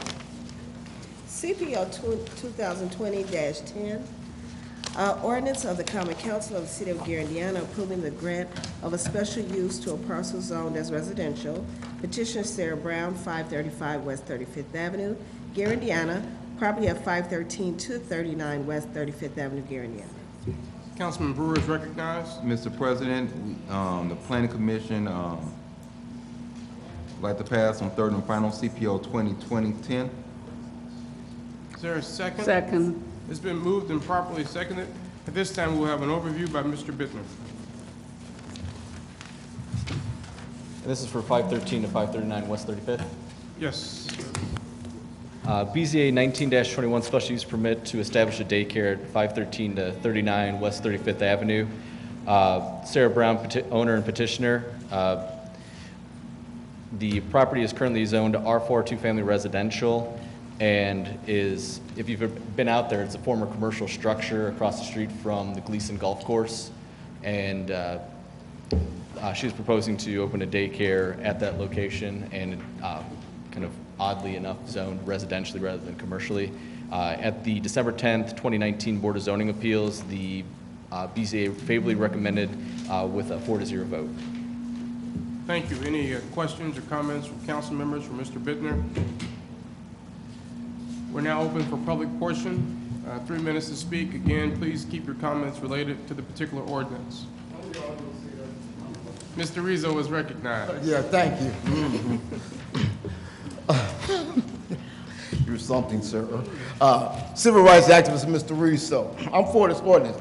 You know, the big picture that we're missing here, that this is a business in Gary. Business means tax money. Number two, it gives a better advantage to those out there seeking daycare because it's competition. That means if I don't want to go to Sally Mae up the street, Betty Boop got it $5 cheaper a week, so I'm going to Betty Boop. Rebecca got another $2 off, and she feeds your child. Plus, she gives you ABCs. So the point I'm making is that it makes the people stand in line and get in line. You know, I used to work at a steel mill, and I used to study the union book. I wasn't a steward, but everybody came to me because I knew one day I'd get in trouble, so I studied the book. And the reason why I'm bringing this up is because I like to say, before you guys, meaning council people, vote on this, do not grandfather these future operators in with those who already did wrong, because you come before someone with a particular field does not automatically mean you're doing wrong. And in that case, well, that's like me saying all politicians are crooks, or all politicians are liars, or all cops are abusers. And we know that ain't true, right? Okay, I figured you answered. But the point I'm making is give these individuals the opportunity to get out there and get better. And again, they're molding these children prior to kindergarten. And when these people come in, you can tell on an average when a child is mentally challenged. So if that child is labeled mentally challenged and is going through the procedure prior to him going to school, then in fact, he might not even be in a simple regular kindergarten, which is, it saves the money for the state and the city of Gary, if you want to put it that way. Because if anything happened to that child, and that child goes to that school, and that child gets hurt because he was not diagnosed properly, then the city or the state gets sued. So if not any other reason, know that this child is being molded somehow, some way other than at home. Because one thing I learned was taught at home, and what daddy and mama say is not always right. And what the teachers say is not always right. However, when you go to school, as they say, do as Romans do. Thank you, Mr. Rizzo. All right. Mr. Caldwell is recognized. Cliff Caldwell. I'm speaking in support of this particular ordinance. I'm familiar with the location. It is a former abandoned commercial structure. They put quite a bit of work into it. I've seen the work they've done. In fact, I went into it when it was abandoned, responded to a couple calls there, and I'm glad to see that it's going to be an occupied space back on the tax rolls in the city. I would encourage people who want to open businesses like this in the city to look more at some of these vacant commercial buildings and put them back to use. So I do support this particular ordinance. Thank you. Thank you. Seeing no one else for public, additional speaker for public comment. Good evening, Council. Again, Matthew Travis. So I just want to say I don't understand how competition is to equate to better child care. I don't understand that. I don't think children in this sense should be looked at as tax dollars or job opportunities for the adults that look after them. After all, the children are the future leaders of tomorrow, and they're the future of our nation.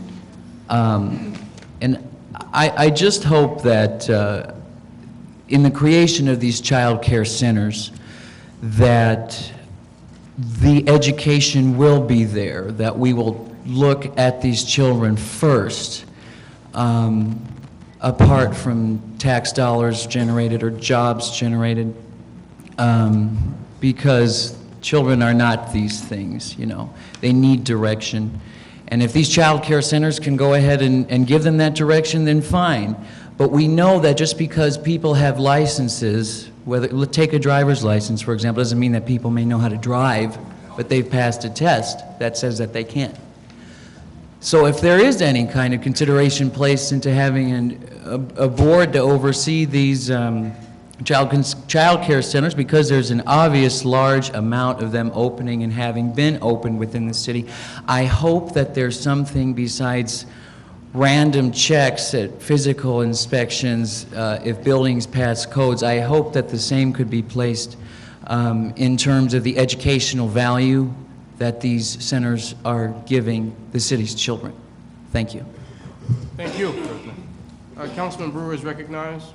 Let me just say, anyone can keep kids in their house without having a license.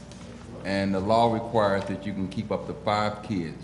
Then you need a license to come before the city and apply for a license. Also, you need a business license to make sure that you're in compliance when the state comes out. The state looks to make sure that you're in compliance, to make sure that you have your city business license. That's a point against you if you don't have your city business license. So if there's problems with a daycare and you report these problems to our building department, and therefore we have the right as a city not to renew your business license for your daycare, which that puts you out of compliance when the state comes in and do their yearly check or their pop-up checks. So there are some safeguards in place. Thank you, Councilman Brewer. Any other comments or questions from council members? Roll call, Madam Clerk. Councilwoman Atkins? Yes. Councilman Brewer? Yes. Councilwoman Brown? Yes. Councilwoman Caldwell? Yes. Councilman Witherspoon? Yes. Councilman Williams? Yes. And President Godwin. Yes. Mr. President, the vote is 7-0. With a vote of 7-0, CPO 2020-10 passes and is so ordered. CPO 2020-11, an ordinance of the Common Council of the City of Gary, Indiana, adopting the 2019 Lake County, Indiana Multi-Hazard Mitigation Plan update, sponsored by the Planning Commission. The Law Department has issued a memorandum to the council asking that this matter be deferred until a later date. Is there a motion? Mr. President, I move that CPO 2020-11 be deferred. Second. It's been moved and properly seconded. Any questions or comments? Seeing and hearing none, roll call, Madam Clerk. Councilwoman Atkins? Yes. Councilman Brewer? Yes. Councilwoman Brown? Yes. Councilwoman Caldwell? Yes. Councilman Witherspoon? Yes. Councilman Williams? Yes. And President Godwin. Yes. Mr. President, the vote is 7-0. With a vote of 7-0, CPO 2020-11 passes and is so ordered. CPR 2019-18, a resolution of the Common Council of the City of Gary providing for the hearing and public comment of the transfer sale of certain properties formerly owned by GUEA, sponsored by A.J. Bidner, Executive Director, Gary Redevelopment Commission. Thank you, Madam Clerk. One minor correction, important correction. CPO 2020-11 is deferred. As it relates to CPR 2019-18, we've received a memorandum from the Law Department asking to defer this item until a later date. Is there a motion?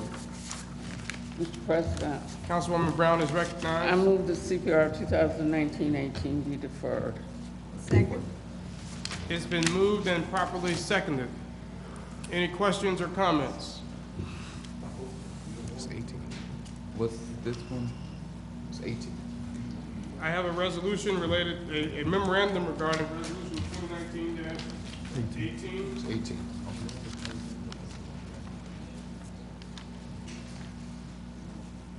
Yeah, The memo states that they're saying they don't. I have a memo. Yeah, Right. I see it now too. We did receive a memo to that effect. Nevertheless, we need to retract the motion. Yes, Mr. Chair, it's my understanding that the law department is prepared to move forward regardless of the memo. All right, so we need to retract the motion. Do we need to do that? Was it, yeah, the motion, it must have been motion to withdraw, the motion to defer. Is there a motion to withdraw the motion to defer? So move, Mr. Chair. What is, the memo says to defer, you're saying now they want it to be withdrawn? No, they're saying now they're prepared to move forward. Okay, well, it's not my portion. So, looks like Councilman Brewer has moved that the motion to defer be withdrawn. Is there a second? Second. It's been moved and properly seconded. Any questions or comments? Roll call, Madam Clerk. Councilwoman Atkins? Yes. Councilman Brewer? Yes. Councilwoman Brown? Yes. Councilwoman Caldwell? Yes.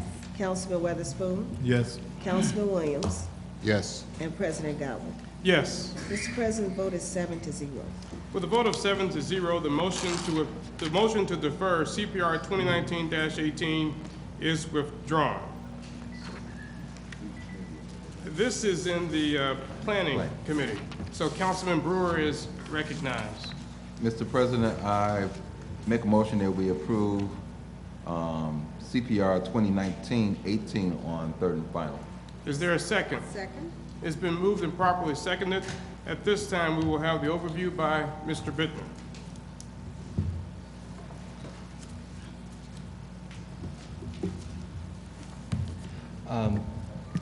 If the board will indulge me for a moment, I'll go over the GUA portion of it, just as a refresher.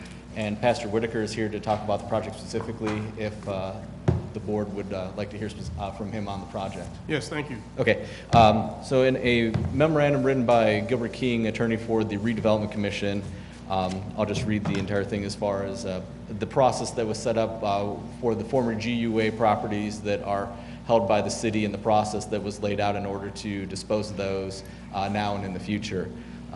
In 2003, the Attorney General for the state of Indiana, Steve Carter, filed a lawsuit in Marion County requesting the court enter an order requiring all properties owned by the Gary Urban Enterprise Association, GUEA, be forfeited to the state of Indiana because of misuse of public funds. The court ultimately entered an order in which all of the properties owned by the GUA were forfeited and transferred to the state of Indiana. The City of Gary and the Gary Redevelopment Commission then negotiated with the state of Indiana through its Attorney General for the transfer of these properties to the commission, who is authorized by state law to hold, sale, lease, and dispose of real property within the jurisdictional boundaries. As part of the agreement with the GUA, board voted at its August 31st, 2006 board meeting to dissolve GUA. In addition, the agreement provided that prior to any transfer of these properties, there would be a public meeting before the Gary Common Council to allow public to make comments on the purpose of transfer of these properties. The resolution and Exhibit A are the result of the above-mentioned agreement. We request the public be allowed to make comments at your next meeting relative to the properties listed therein, being 678 Carolina Street, 608 East 7th Street Avenue, 637 Virginia, 631 Virginia, 617 Virginia, and 600 Carolina. Thank you, Mr. Bittner. Thank you. Pastor Whitaker. And Ms. Graves, look forward to your presentation.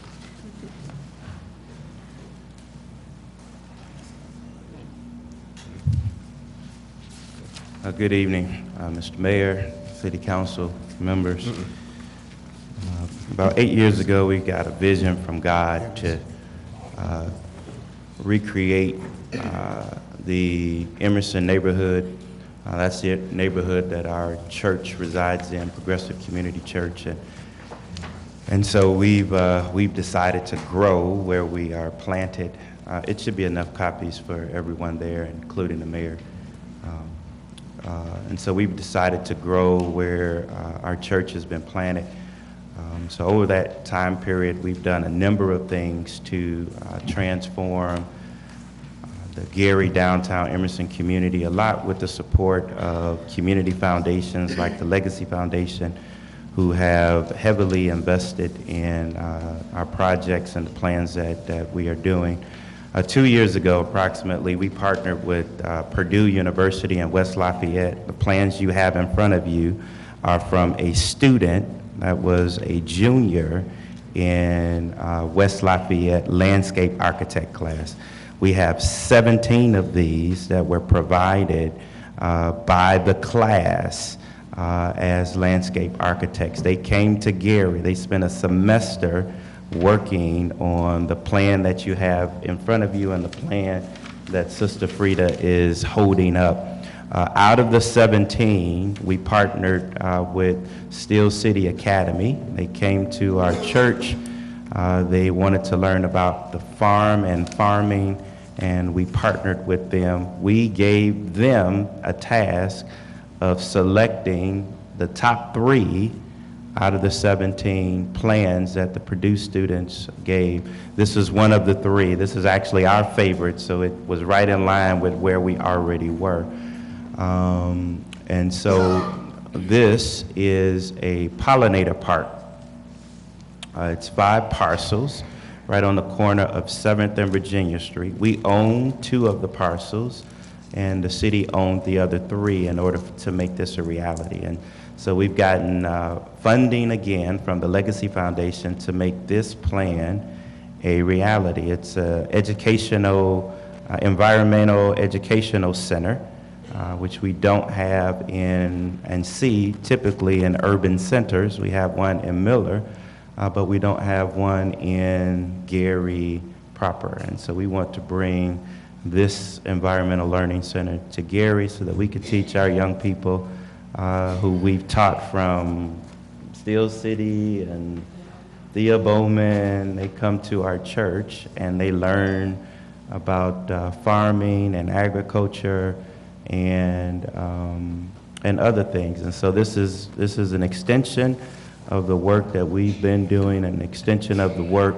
that is happening to help transform the Gary downtown Emerson community. In fact, the other 16 plans are so good, it is our hope that every 5 or 6 blocks that you could see what we call a pop-up park. It's 5 parcels. In Emerson, we have so much land that's either vacant or blighted or burnt out that we think that this makes sense, something that you can do with blighted spaces and blighted communities. We're thankful for our partnerships that we've had with the city, particularly with the sanitary district, stormwater, Brenda Scott Henry Shop, Green Urbanism, the city of Gary, redevelopment, who in the past have partnered with us, and that's what makes this all happen. The partnerships that are developed and that we have with the city and with funders who believe in the vision that God has given to us to transform this space that we are in. Right across the street from this, so right now the church will maintain, and we're asking our neighbors to come out and just help us maintain what you see here on the first page. The second page of this is actually a blueprint, or if you blow it up, you'll see what it looks like when you enter into the pollinator park. We hope to attract birds, bees, butterflies over to the park. What we grow at our farm, we have an urban farm where we grow all organic food. We don't use any herbicides, pesticides, and Sister Frida has taught me that a hummingbird is a natural predator to some of the things that eat food. This past summer, we had at least 3 hummingbirds at our farm. And so it is our goal to attract other birds, bees, and butterflies that are natural predators to things that eat our food, like moths and those kind of things. And so we would really appreciate the support of the council relative to these plans that are with Purdue. And then we're currently working with Indiana University in Bloomington. We requested and were approved for a capstone project where they are looking at going above and beyond what we did with the Legacy Foundation through the Gary Downtown Emerson project. They're taking it a step further, so we're working with a graduate class this semester from Indiana University in Bloomington. They're doing another project for us that's going to help our vision continue to move forward. So sometime in April, at the end of April, they'll be here to present us with their findings as to what they're doing. We partner with Calumet College, who've been at our farm. We've had 2 interns from Calumet College. And so we just want to bring some exposure as to what you can do in blighted communities that we want, that you can do not just in Emerson, but you can take this any place else across the city or across the world. We just want to be what God has called us to be, a shining light and an example of what faith is all about. And we believe this is what Jesus is calling us to do.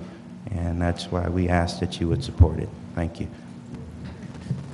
Thank you, Pastor Whitaker. I certainly salute the work that you do at Progressive. We're both alum of Chicago Theological Seminary. I'm not an alum. Well, you came close. But I certainly appreciate the work you do in terms of merging faith and the environment and the community, which makes a really big difference in Emerson. And so I salute both you and Ms. Frida Graves for the work that you're doing. Any other questions or comments from council members? Mr. President. Councilwoman Brown is recognized. I'd just like to say that I, too, am deeply appreciative of the work that you're doing in that area. I mean, those of us who are familiar with that area know what it was like, what it has been like, and all the things that you have done to improve the area. And so I am greatly appreciative, and certainly you have my support. Yes. Any other questions or comments from council members? Mr. Chair. City Council Attorney is recognized. Mr. Chair, I've been presented with a copy of 2019-18. There needs to be amendment by substitution to substitute the council president from Ronald Brewer to that of Michael Brown, and to substitute the mayor from that of Karen Freeman Wilson to that of Jerome Prince. I think we also need to change the prepared by. Has the law department given Attorney Gilbert King permission to do ordinances and resolutions? We haven't usually done so, but it's been the practice that Mr. King prepared resolutions for the redevelopment commission. I would recommend if you give that authority, then there would be no need to make that a substitution, as long as you give it to him retroactive to the date this was approved. We do. Okay. Thank you, Corporation Counsel and City Council Attorney. Is there a motion to make the said amendments by substitution? Mr. President. Councilman Brewer is recognized. Motion to amend by substitution, CPR 2019-18. Second. By Mr. President. It's been moved and properly seconded. Any questions or comments? Roll call, Madam Clerk. Councilwoman Atkins. Yes. Councilman Brewer. Yes. Councilwoman Brown. Yes. Councilwoman Caldwell. Yes. Councilman Witherspoon. Yes. Councilman Williams. Yes. And President Godwin. Yes. Mr. President, the vote is 7-0. With a vote of 7-0, the aforementioned amendments to CPR 2019-18 passes and is so ordered. At this time, we need to have a motion to we need to have a roll call vote on the actual resolution. That's correct. That vote was on the amendment. Thank you. Roll call, Madam Clerk. Councilwoman Atkins. Yes. Councilman Brewer. Yes. Councilwoman Brown. Yes. Councilwoman Caldwell. Yes. Councilman Weatherspoon. Yes. Councilman Williams. Yes. And President Godwin. Yes. Mr. President, vote is 7-0. With a vote of 7-0, CPR 2019-18 passes and is so ordered. Council pending ordinances and resolutions on second reading. CPO 2020-01, an ordinance establishing additional appropriations for Fund 261-5701, Commission for Women's Shelter Rehab, sponsored by Mayor Jerome Prince, City of Gary, Angela Hayes, City Controller, Community Development Department. Mr. President, Councilwoman Brown is recognized. I move for passage of CPO 2020-01 on second reading. Second. Mr. President. It's been moved and properly seconded. Mr. President, I move to amend by substitution CPO 2020-01. Second. It's been moved and properly seconded. Any questions or comments? Roll call, Madam Clerk. Councilwoman Atkins. Yes. Councilman Brewer. Yes. Councilwoman Brown. Yes. Councilwoman Caldwell. Yes. Councilman Weatherspoon. Yes. Councilman Williams. Yes. And President Godwin. Yes. Mr. President, vote is 7-0.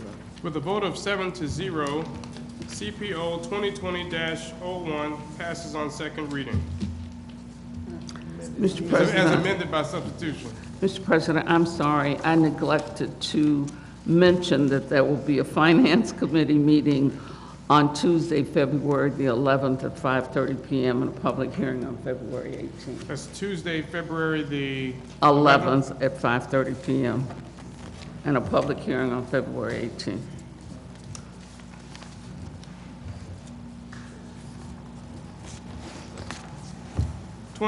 (2020-01) as amended by substitution passes with a Finance Committee meeting on February the 11th at 5:30 p.m. at the Cleo Weston Council Lounge and a public hearing on February 18th at the City Council Chamber. Roll call, Madam Clerk. Councilwoman Atkins. Yes. Councilman Brewer. Yes. Councilwoman Brown. Yes. Councilwoman Caldwell. Yes. Councilman Weatherspoon. Yes. Councilman Williams. Yes. And President Godwin. Yes. Mr. President, vote is 7-0. Mr. President, With a vote of, Okay. continue. I would just ask, can we just do them all in one? Yes.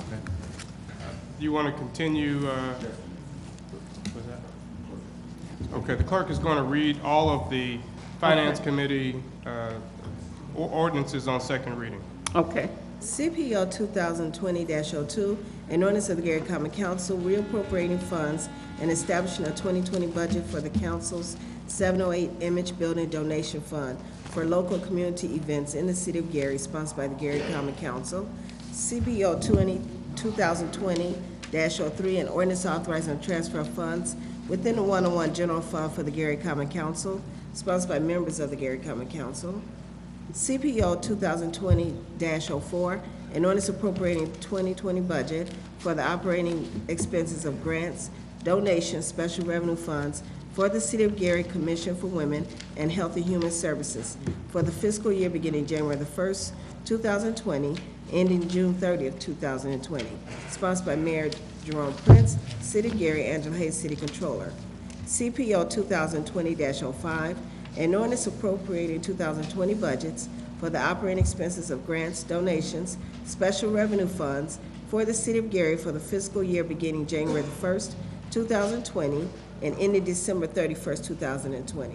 Sponsored by Mayor Jerome A. Prince, City of Gary, Angela Hayes, City Controller. Mr. President. Councilwoman Brown is I move for recognized. passage of CPO 2020-02, 03, 04, and 05 on second reading. Finance Committee meeting on Tuesday, February 11th at 5:30 p.m. and a public hearing on February 18th. Second. It's been moved and properly seconded. Any questions? Roll call, Madam Clerk. Councilwoman Atkins. Yes. Councilman Brewer. Yes. Councilwoman Brown. Yes. Councilwoman Caldwell. Yes. Councilman Weatherspoon. Yes. Councilman Williams, Yes. and President Godwin. Yes. Mr. President, vote is 7 yes, 0 no's. With a vote of 7-0, CPO 2020-02, 03, 04, and 05 are passed on second reading with a Finance Committee meeting on February the 11th at 5:30 p.m. and a public hearing on February the 18th at 6 o'clock p.m. CPR 2020-01, a resolution of the Common Council of the City of Gary, Indiana, acknowledging the logo, motto, mission, and vision of the 4th District, sponsored by Councilwoman Ty Atkins of the 4th District. Mr. President, Councilman Brewer is recognized. I move for passage on second reading, CPR 2020-01, with a planning meeting February the 11th at 5 p.m. Second? It's been moved and properly seconded. Any questions? Seeing none, roll call, Madam Clerk. Councilwoman Atkins. Yes. Councilman Brewer. Yes. Councilwoman Brown. Yes. Councilwoman Caldwell. Yes. Councilman Witherspoon. Yes. Councilman Williams. Yes. And President Godwin. Yes. Mr. President, the vote is 7-0. With a vote of 7-0, CPR 2020-01 passes on second reading with a planning committee meeting on February the 11th at 5 o'clock p.m. and a public hearing on February the 18th at 6 o'clock p.m. Mr. President, as pending orders and resolutions on second reading. Thank you, Madam Clerk. At this time, we'll have our mayor's report. Thank you, Mr. Chair, members of the council, and members of the public as well. Just perhaps maybe one or two announcements, Mr. Chair, and then a comment. So one of the announcements that I'd like to remind everyone of is that tomorrow morning at 8:30 a.m. at the Genesis Center will be the annual Mayor's UNCF Breakfast. As you all know, it's an opportunity to raise funds for our college students, and to that extent, it's a worthwhile event. We certainly encourage and ask that everyone come out and support that event as well.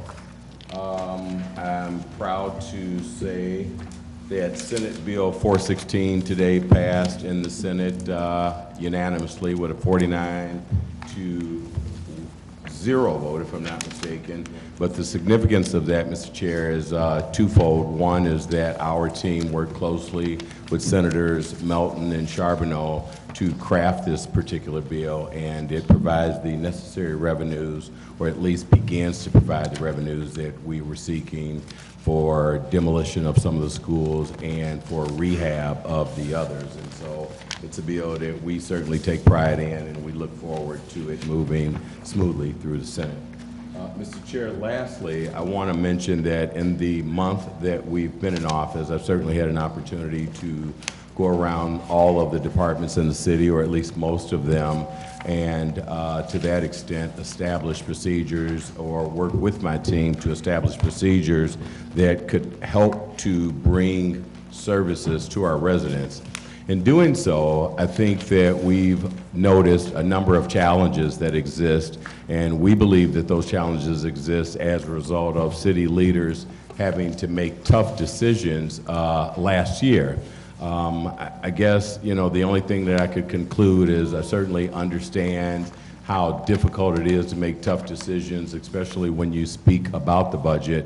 But my only wish, if we could do it over again, is that the council would have been provided with better information so that they could have made those decisions. But to that end, Mr. Chairman, we're certainly moving forward, and we only ask that all members of the administration as well as the City Council join us in our efforts as we continue to reimagine Gary.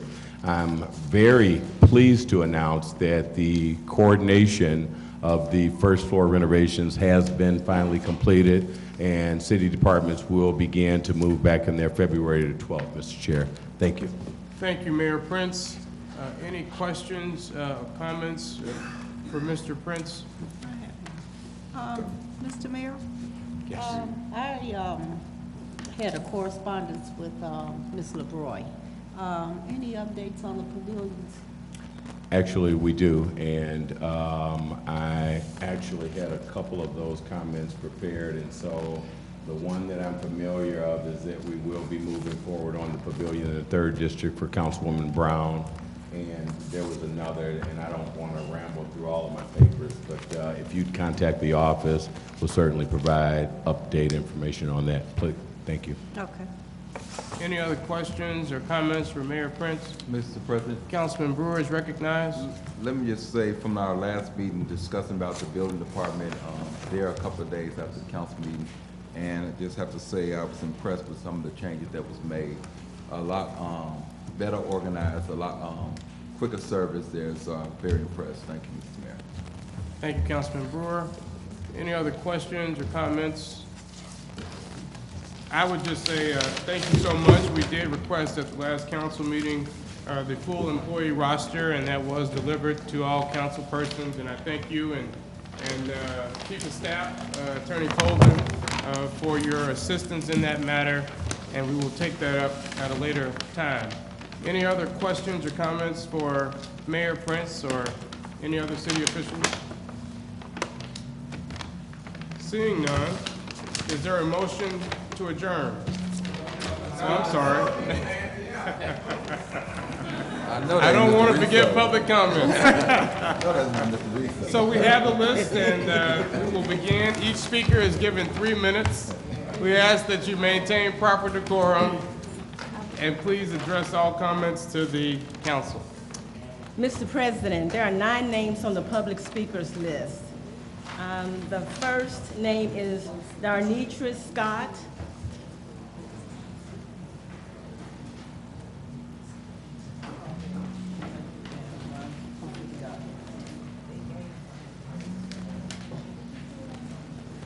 Is Darnitra Scott here? Lorana Carter. Okay, good evening, Lorana Carter. So just a couple of things real quick that I did not mention earlier. So before MGT had taken over our school district, we at least had 2 schools that were meeting academic expectations. So today, there are no schools meeting academic expectations. According to House Bill 1315, the Gary School Corporation, as long as it's a distressed unit, we cannot make any major structural repairs or changes or rehabs to any of the schools. According to House Bill 1315, we have to produce a balanced budget for at least 2 years. And again, if we don't have a qualified CFO to manage the finances, I'm not sure if that's going to be possible. And I think that's it. Oh, and also the last thing, according to House Bill 1315, the only one who could suggest the debt be forgiven is the emergency manager. And considering he works for MGT, I'm not sure that that would be possible. Thank you. Thank you, Ms. Carter. Our next speaker. Our next speaker is Jason Reeves.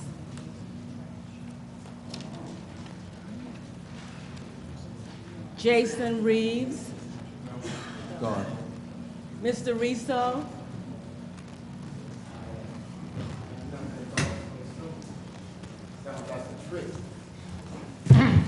Civil rights activist, Mr. Riso. Good evening, everyone. That sounds good. You know what? What I'm about to speak on is Gary's a gold mine. If you hold the ball, then you control the game. Gary is a gold mine. We control the game. You determine whether you win or lose. Politicians, people in the city of Gary. Why do I say Gary's a gold mine? Where else can you find in the United States property that you can purchase from a property tax sale for $500, and it used to be $300? You have so many vacant areas that have so much potential out there that it's ridiculous. You know, we spoke on giving churches properties and all that stuff like that. Speaking on churches, I'm not anti-church. However, there are 800 churches or more in the city of Gary. We have too many broken souls walking around here. And in my opinion, the small churches are doing more for the community, most of them, than the bigger ones. Now, my point of bringing that up is because back in the day, there was no social services. It was either your neighbors or the church if you couldn't pay your rent, food, and many other things. Counseling, and it didn't have to be pastoral counseling at all. But what I want you all to know is that it's supposed to be a separation of church and state. However, these church officials use that to their advantage or their convenience. Thank you. And what I'm trying to say is we need to work together with churches and all so that we can have a better particular city. You know, I'm looking at the city of Gary, and I'm saying to myself, I remember coming to this town. I came to this town because I got my mother's family here, my father's family here, and when I decided to move where I moved, I based it on transportation, stores, which is convenient to me, schools, churches, and now it seems like the only thing we have around is barbecue shacks, churches, liquor stores, churches, and all I can say is churches. We don't have good 24-hour places to go to other than White Castle. So our town is losing. You got towns to come here and they want to put their name on our town. That tells you what everybody in the outside world thinks about us. So we need to stand up for our own town because we're losing it. And everybody thinks the worst of us because we're not barking at the right thing. Thank you, Mr. Rizzo. Jim Nowacki. Good evening, Mr. President, members of the council. My name's Jim Nowacki. I live in the 2nd District. Earlier today, I attended a meeting of the Gary Redevelopment Commission. It's a shame that the council doesn't spend more time looking at what's happening at the Redevelopment Commission today. 3 important budgets were passed. I would mention that because the budgets were actually distributed only minutes before the vote. The 2 of the commissioners, Commissioner Johnson, who was here earlier today, and Commissioner Hall, both commented that the print on the budgets was so small they could not read them. The director, Mr. Bittner, commented, yeah, I guess it's so small nobody can see it. I can't read it either. The fact is they passed it without being able to read it. The Commissioner Hall asked, well, is this just the budget for 1 month? Oh, no, Mr. Bittner says, this is for the entire year. So here they're passing something they can't see, that they've only received minutes before the vote, that they don't understand, but they passed it without a question. And the reason I think that's important is because they're taking another important action, and this is conveying a property at 7201 West 9th Street here in 9th Avenue in Gary, Indiana. It's being sold to Gary Material Services, that's Bill Kreitzler. He was one of the previous mayor's biggest contributors. And the reason that's interesting is because the previous owner of this property had a fire on his property and the structure burned. You know what happened to his assessment? It doubled. The assessment doubled. He fought it for years, couldn't win the appeals, so now it goes to the city, got it from the tax sale, and now they're conveying it to Mr. Kreitzler, who owns the property adjacent. You've seen it, you can't miss it. It's a pile of debris.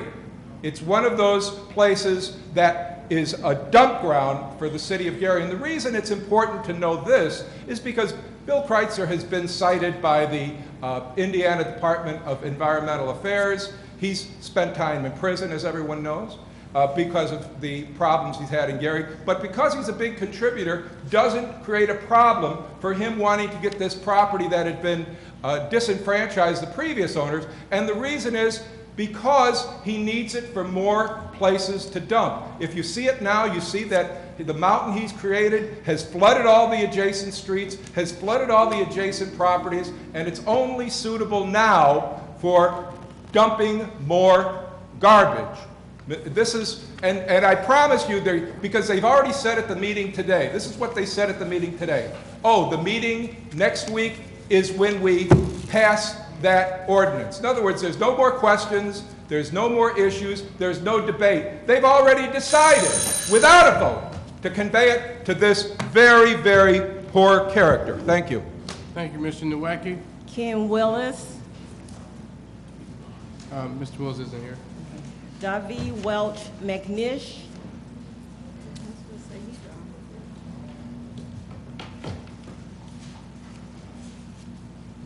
Okay, my name is Davy Welch McNish. I'm from Gary Talk on Facebook, and I live in the fourth district, down the street from Ironwood Park. And I talked to my councilwoman, and I'm not sure if this is my first council meeting, so I'm not sure if I should bring this up here, but I'm concerned about where the revenues from recycling are going, and can those funds be allocated for the parks to revitalize the parks in Gary?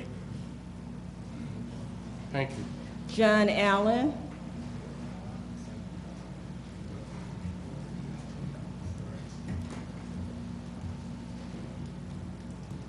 Good evening, council. Good evening, public, and mayor. My name is John Allen. I'm from the fifth district, and I wanted to talk about public housing. As you all know, we are in a city where we're at about 30% poverty rate, and even the issue with the daycares is only a result of our economic situation because we have a vacuum or lack of commercial property, and that's probably why so many home daycares. But with that being said, I came here to address the issue of us subsidizing or us attempting to subsidize our way out of poverty.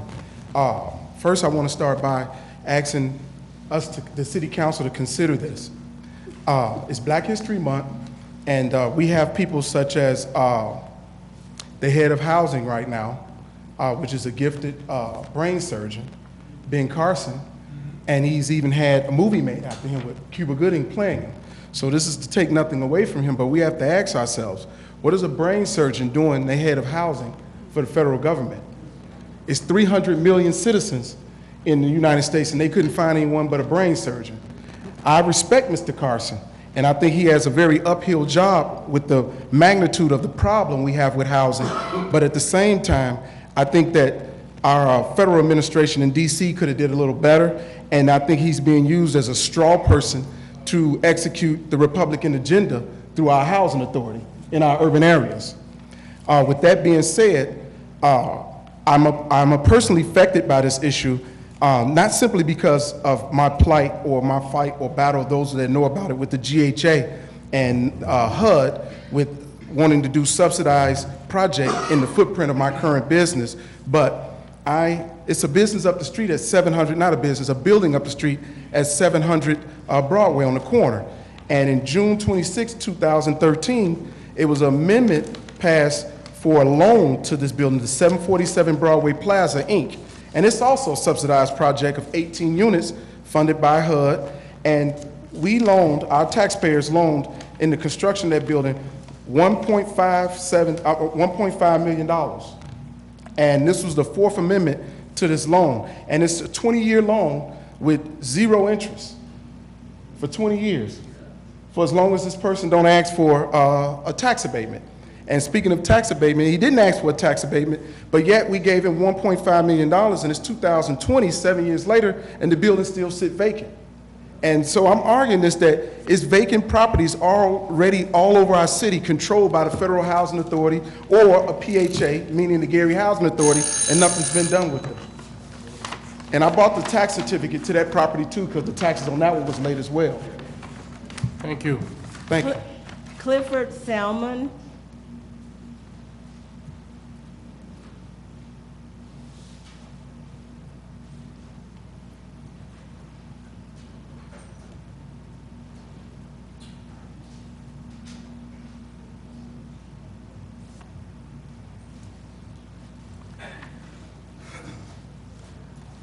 Good evening.